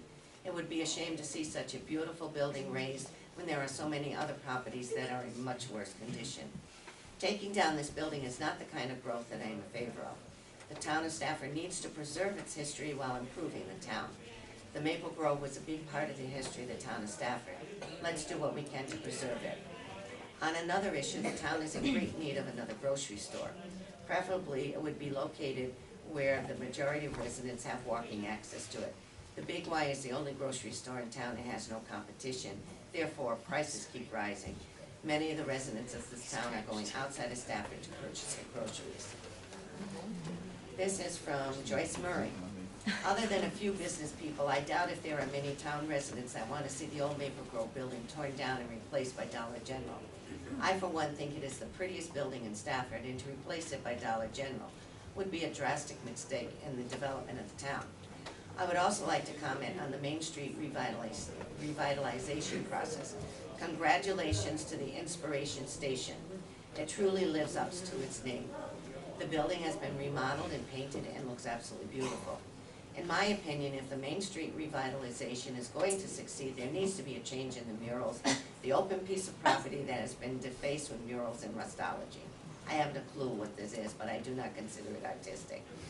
So she goes on to what the sidewalk needs cleaning and et cetera. This is from Ed Baris. The people of Baris. You're recording it, so I had to, sorry. That's okay. The people of Stafford are counting on you. They are counting on you bringing industry, tax-based employment, and better commercial options to our fine town, but not at the expense of our schools, our history, or the fine arts-based community that has grown and thrived here in town over the last few years. We have made so much progress as a town that it is clear we're at a crossroads. I beg that you, our elected and appointed teams, find a way to balance the needs of this town with the resources available. We all understand that improvement comes with a cost. That is always a given. Some costs are acceptable and others must be held higher than the potential they yield and rejected. The arts and businesses, both large and small, such as the Palace, the Speedway, and the Main Street shops, are finding ways to bring people into town who never would have come here before. We must find ways to keep these people here and attract even more. We must grow the unblighting that has swept Main Street and find uses for the empty business spaces currently lining Main Street to the west. As a specific example, the current proposed plan for the 111 West Main Street property would be a monumental shame if it proceeds. Fully acknowledging that the town government is mostly powerless to effect such a private transaction, the larger lesson that needs to come from it, either way, is this: tearing down active businesses has to become less attractive than growing into presently unused spaces.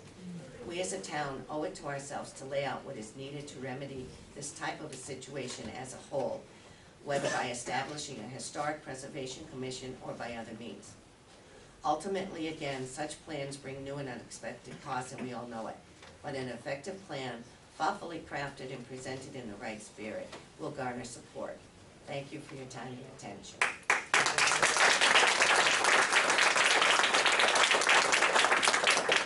This is from Julia Rubin. As a homeowner in Stafford Springs, I am glad to have the opportunity to express my concerns and ideas regarding Stafford's future growth. Last week, I met a friend from out of town for coffee at the Middle Ground Cafe. He had not been to Stafford before, and when he got here, he said that the town was idyllic. His comments are not new to me. When I bring friends to Stafford to visit, they usually comment about how beautiful our buildings are. We are so lucky to have so many historic buildings that have been preserved. There are many houses and other buildings that are great examples of the architecture from the late 1800s and early 1900s. Some examples are the building that houses Middle Ground and Sabre 44, the Inspiration Station, the Historical Society. These buildings are beautiful, and a beautiful downtown area is an important way to bring people to Stafford. I am very concerned at the proposal to raise the building situated at 111 West Main Street, currently housing the Stafford Tavern. The building, as I'm sure you know, is a historic home dating back 200 years. It was the home of one of the original mill owners in town, Harley Converse, and his family. Allowing this building to be demolished and replaced by a big box is architecturally a huge step backwards. Once we remove a piece of our history, we cannot replace it. To lose this building is a terrible tragedy. I understand that the building is private property, and therefore we as a town do not have the ultimate say as to if it is sold or raised. But I'd like to implore the Planning and Zoning Commission to do everything that it can do to keep all of the historic properties in Stafford standing. Losing pieces of the town is like losing pieces of ourselves. Thank you for your time.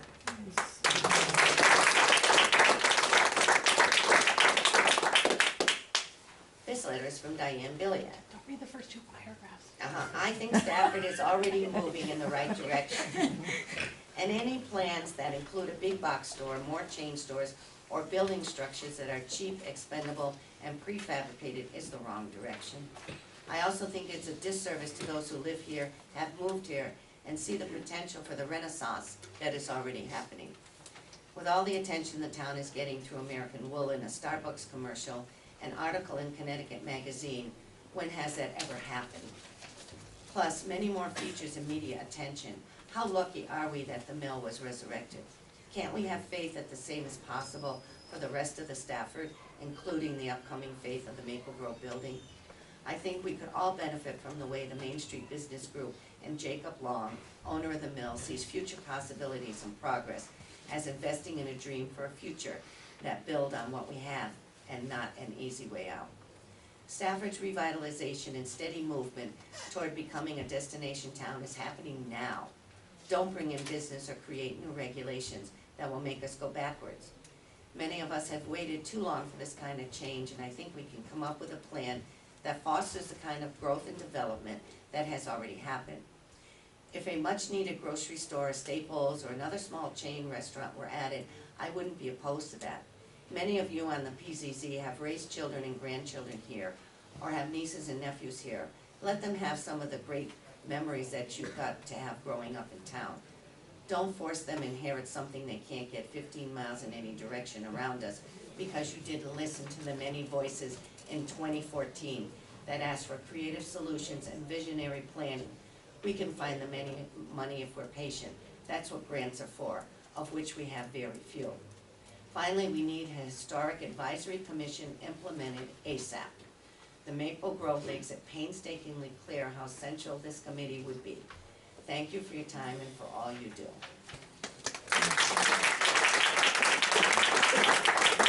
The next letter is from Nancy Frassinelli-Biliak. I would like to say a few words about what I would like to see for Stafford's future. I have lived in Stafford my whole life and attended all the schools here. My father was also very involved in local and state politics and instilled in his family not only a love of Stafford, but a drive to serve others and to volunteer.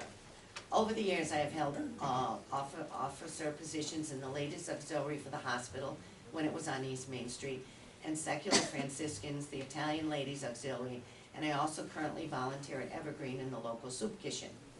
I worked for many years as the assistant to the school nurse, and I am very connected to town and my family. I raised my children here and still belong to many committees and spend time with my family. The only thing I'd like to have soon in town is a grocery store like an Aldi's or ShopRite. Big Y is too expensive and I end up going out of town to shop at these stores. I'm not a big shopper, but I do like People's and Family Dollar. I hear that there might be another dollar store coming to town. I don't think that is necessary, especially if it's a Dollar General. I have been to some of them and I was not impressed.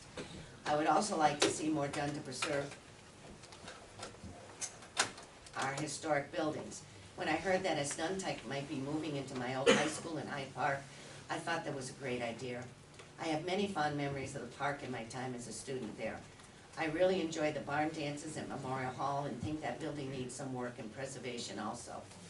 I hear a lot of talk around town about getting in more business, but I also hear a lot of people say the town hall needs to budget itself better and stop spending so much instead of raising taxes for things that don't benefit the residents. The same is true for business. Don't bring in just anything. Look into getting grants and have a short and long range plan. I'd also suggest an audit of the town hall or town budgets to see what's really needed in a town this size. As I've already said, I'd like to keep the town mostly as it is, with the exception of another grocery store.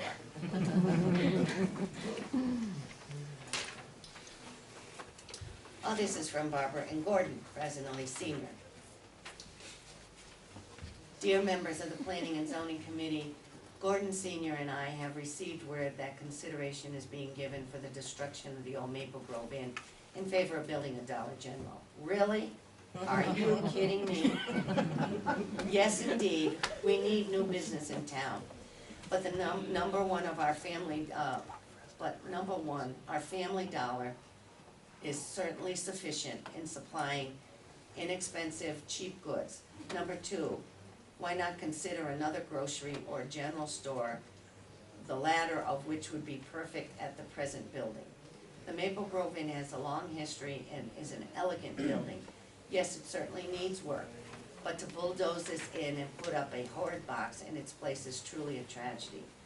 I have personally seen several Dollar General stores. They're terrible. They do not even try to consider decent looks for Stafford. The present owner has done some fine things in Stafford, and I praise and compliment him. But this is a consideration. The demise of the Maple Grove is a mistake, and I'm very sure he knows this. Surely a more thorough search for another kind of business can be done before accepting this decision to destroy a remarkable landmark.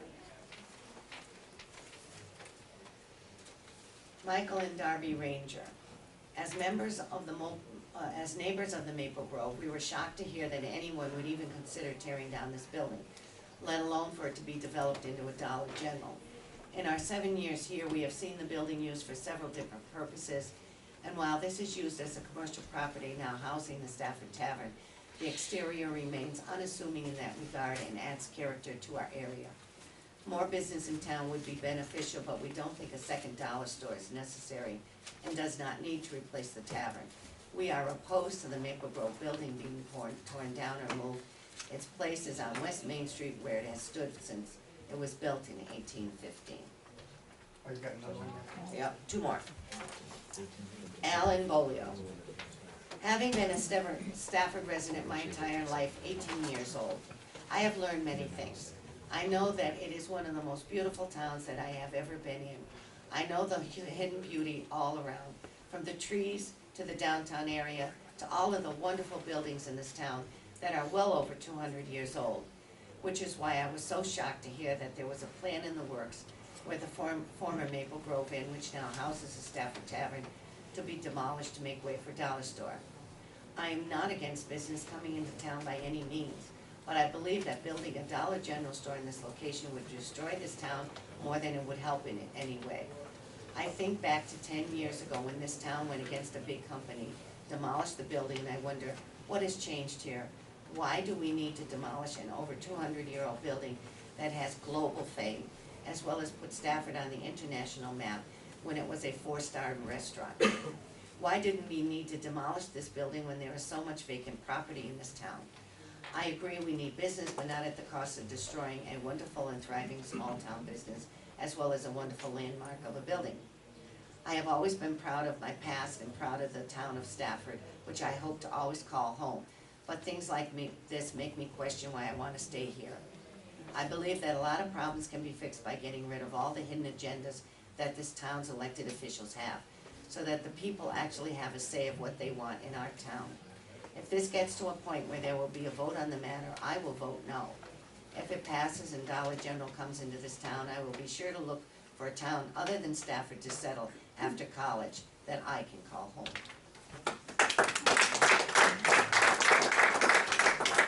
The last one is from Alicia Green. Please consider changing some regulations or adding regulations so that the country charm of Stafford stays intact. I'd be happy to help and would like to be a part of any future committees to serve our town. Thank you for all you do. Oh, thank you, Alicia. We just made you do that. That's it. Thank you, Nancy. Thank you, Nancy.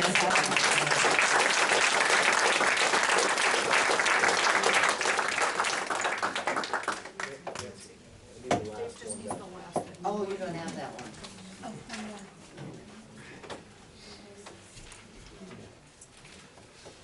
Nancy, thank you for reading all those. You're not gonna have a voice left at the end. I don't, I can cough Not up that here big somewhere. somewhere. All right, as we indicated, we do not have a permit pending for that project. But obviously, we are going to maintain these letters. They will be part of the public record, and if and when the applicant does make an application, they will be made part of that record. So, thank you to everyone who submitted letters for us. I'd like to actually go out of order now and bring up new and other business, because we actually have an item under new and other business that relates to the number of, to 111 West Main Street.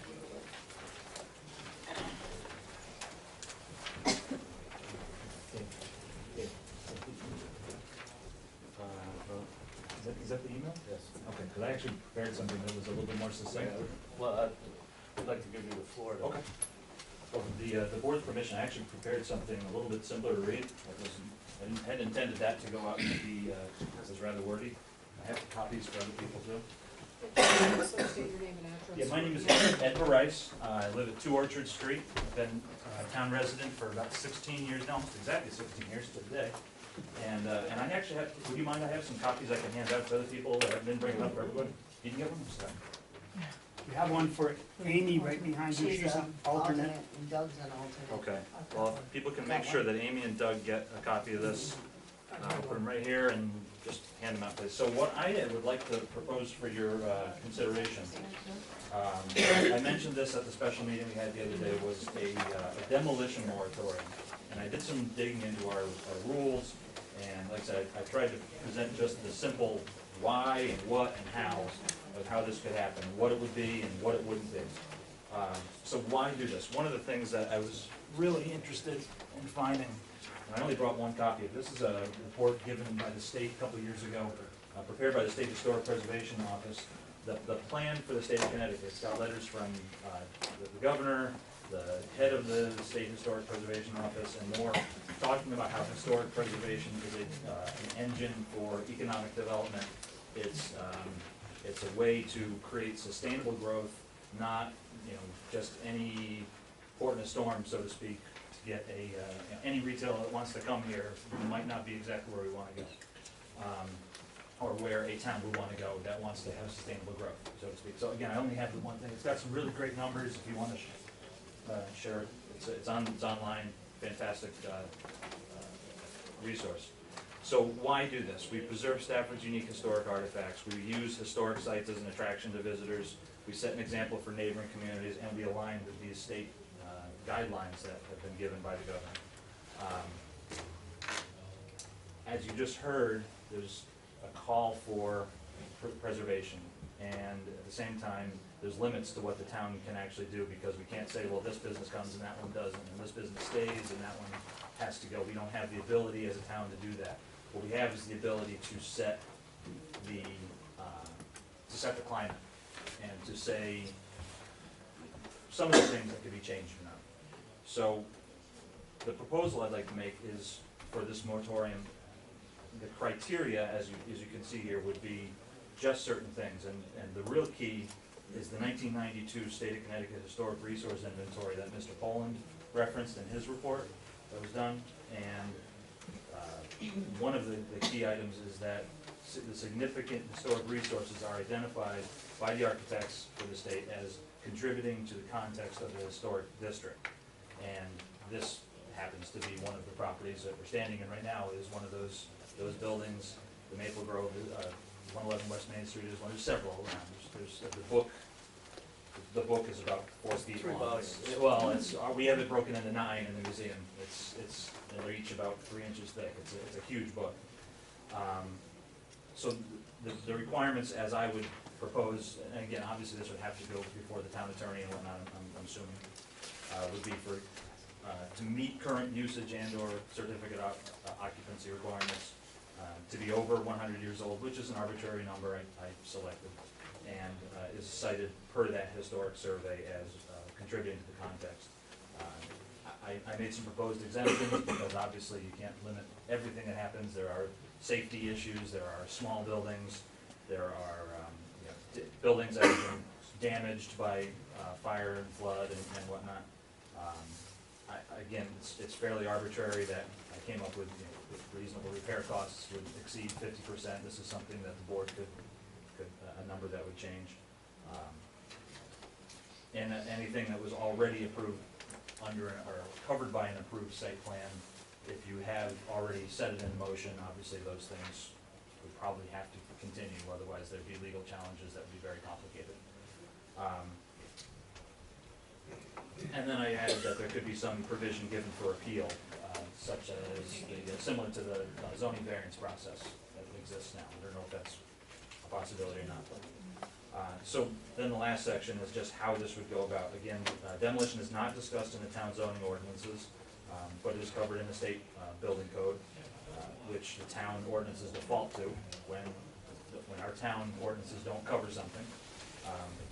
The zoning enforcement officer is required to approve the demolition permit, but the zoning enforcement officer is also your appointed officer per section 5.25 of your zoning regs. So by that right, by the enforcement clause of your regulations now as they stand, the board have the authority to limit what the zoning enforcement officer can or cannot do within the town jurisdiction. Just to interrupt 1 minute, what that power, what you're referring to, and I might be jumping ahead of what you're saying, but down to where I must approve any demolition permit, what my role is, as an agent of the commission, is I will, as the designee of the commission, issue a zoning permit which is required for a building permit, which a demolition permit is technically the same as a building permit. I know they're opposite, but it is considered a building permit, and a zoning permit is required for that. So but that's the extent of it, I want to clarify.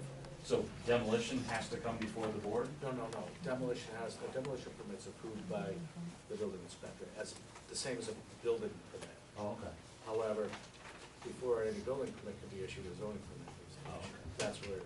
That's my role in the Okay. process. So it's a two-step, not a one-step? Right. Okay. All right. But my goal was to create a layout, a footprint, or a map, so to speak,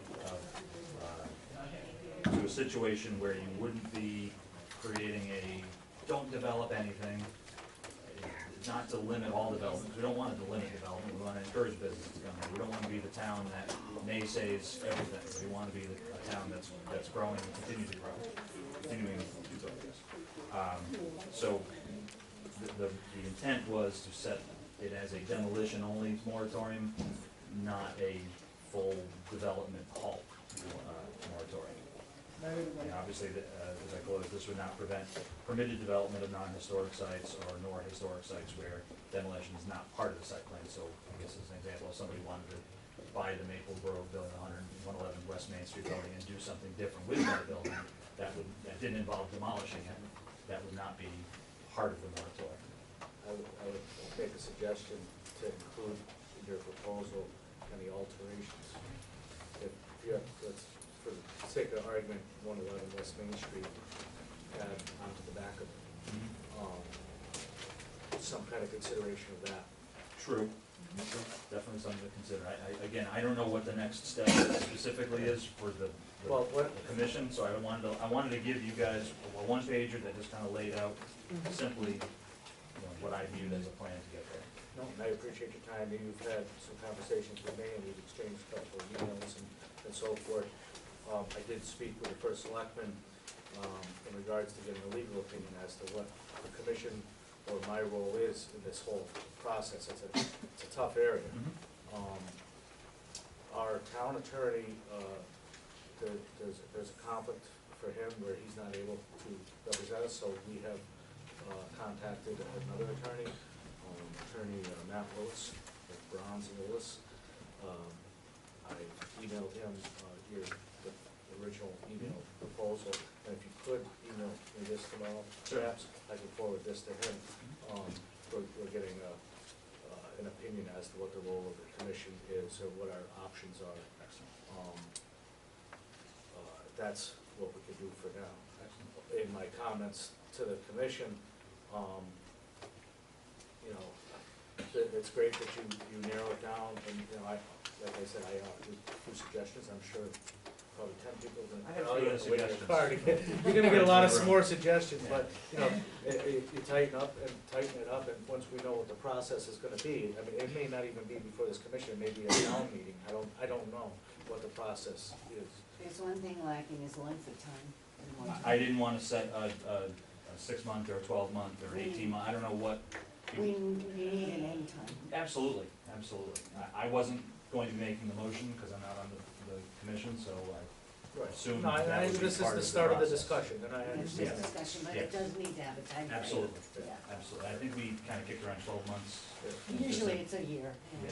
We've done more times Once, around the. right, once we know if it's even appropriate to be handled at this venue, or if maybe it's a town meeting item, and has nothing to do with us.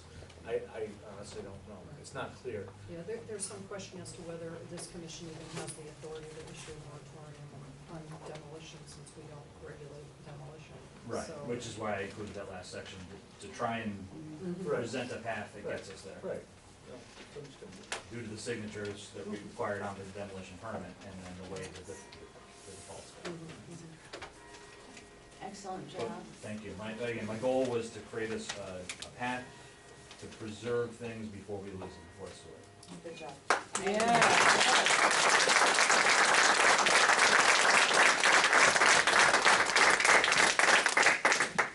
Cindy, a suggestion possibly for the board. While we're waiting for that legal opinion, I would suggest, because obviously time is important in all this, that he should work on a formal application for the board, so if that is a thing he could do, he would be more ready with that. As Dave talks about in really good write-up here. Right.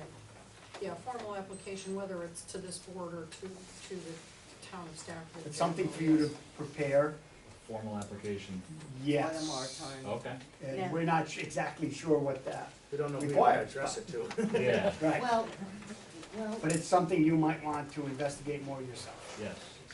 I will there would be investigate no that one fee, myself. there would be no fee associated with that application for moratorium if it's from the Stafford Historical Society. I'm assuming no. No, no Yeah, fee. at this time, just to be really clear, I'm speaking as a resident only and not a member of not a representative of the Historical Society officially. Just at this time today, I'm not, Okay. we have not had time to convene a board, I'm not actually even on the board or a current officer within the Historical But Society. it's clear you did not bring them up at all in your No, no. Yeah, it's, proposal, so. they're, the Historical Society, the vice president happens to be sitting next to me. If They are going to have a board of directors meeting to cover this particular There would be topic. no fees if it were the Historical Society doing the application.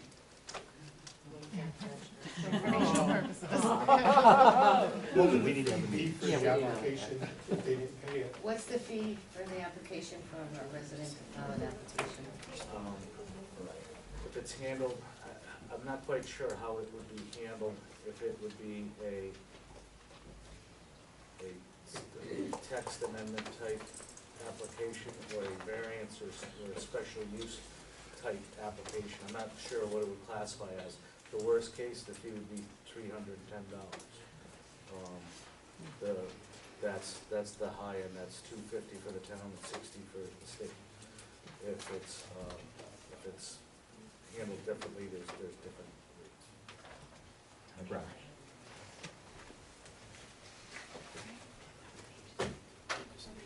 Great. Any other news or business? We've got an agenda item. No, we have the other item on the list. Review the zoning regulations. We have, we will have some time, between now and November 23rd.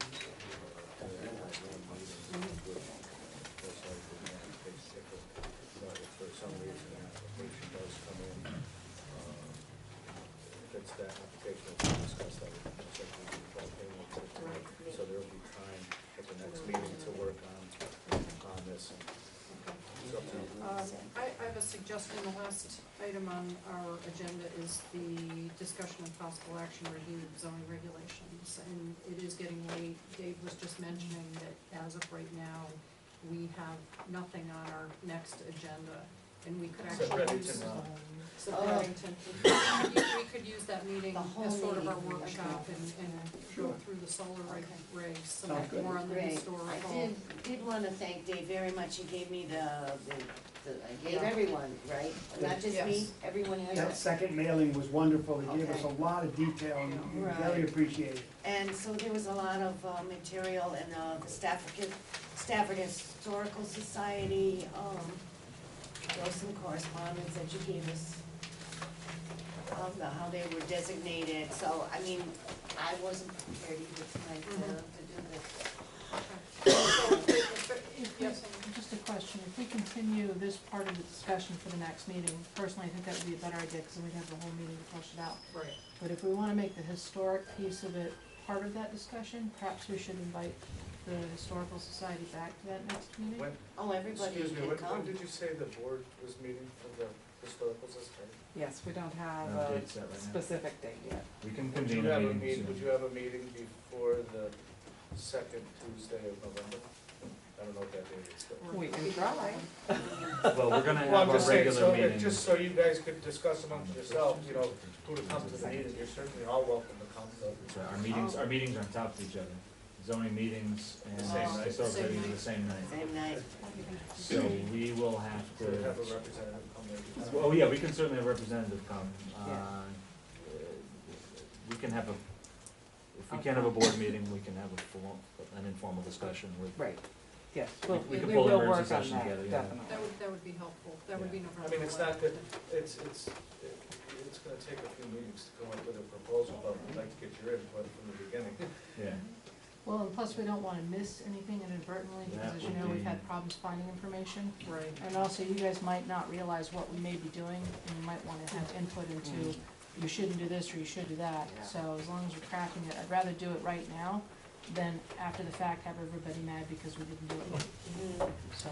The only correspondence I did get in my research, I'm supposed to research either the historical overlay regulation or village district. And I got this from the Connecticut Trust for Historic Preservation. So if you have any additional information, I just put a the- whole bunch of information on there. you did you send it? I just got it this You afternoon. just got it, By super. email from Okay. And, Prague. and if they have any, cause we can go either way Or- with the regulation. There's 3 or 4 towns,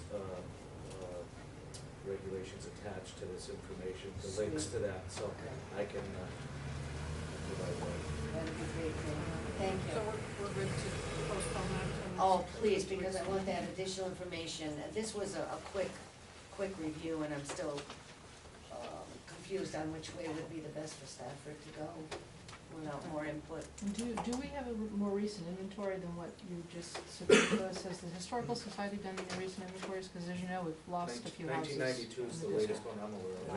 That was a state inventory.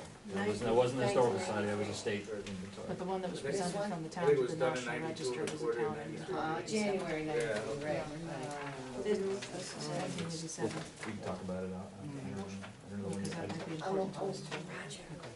But you're on. Yes, motion to adjourn. I'll second that. And Roger is All in historical. favor?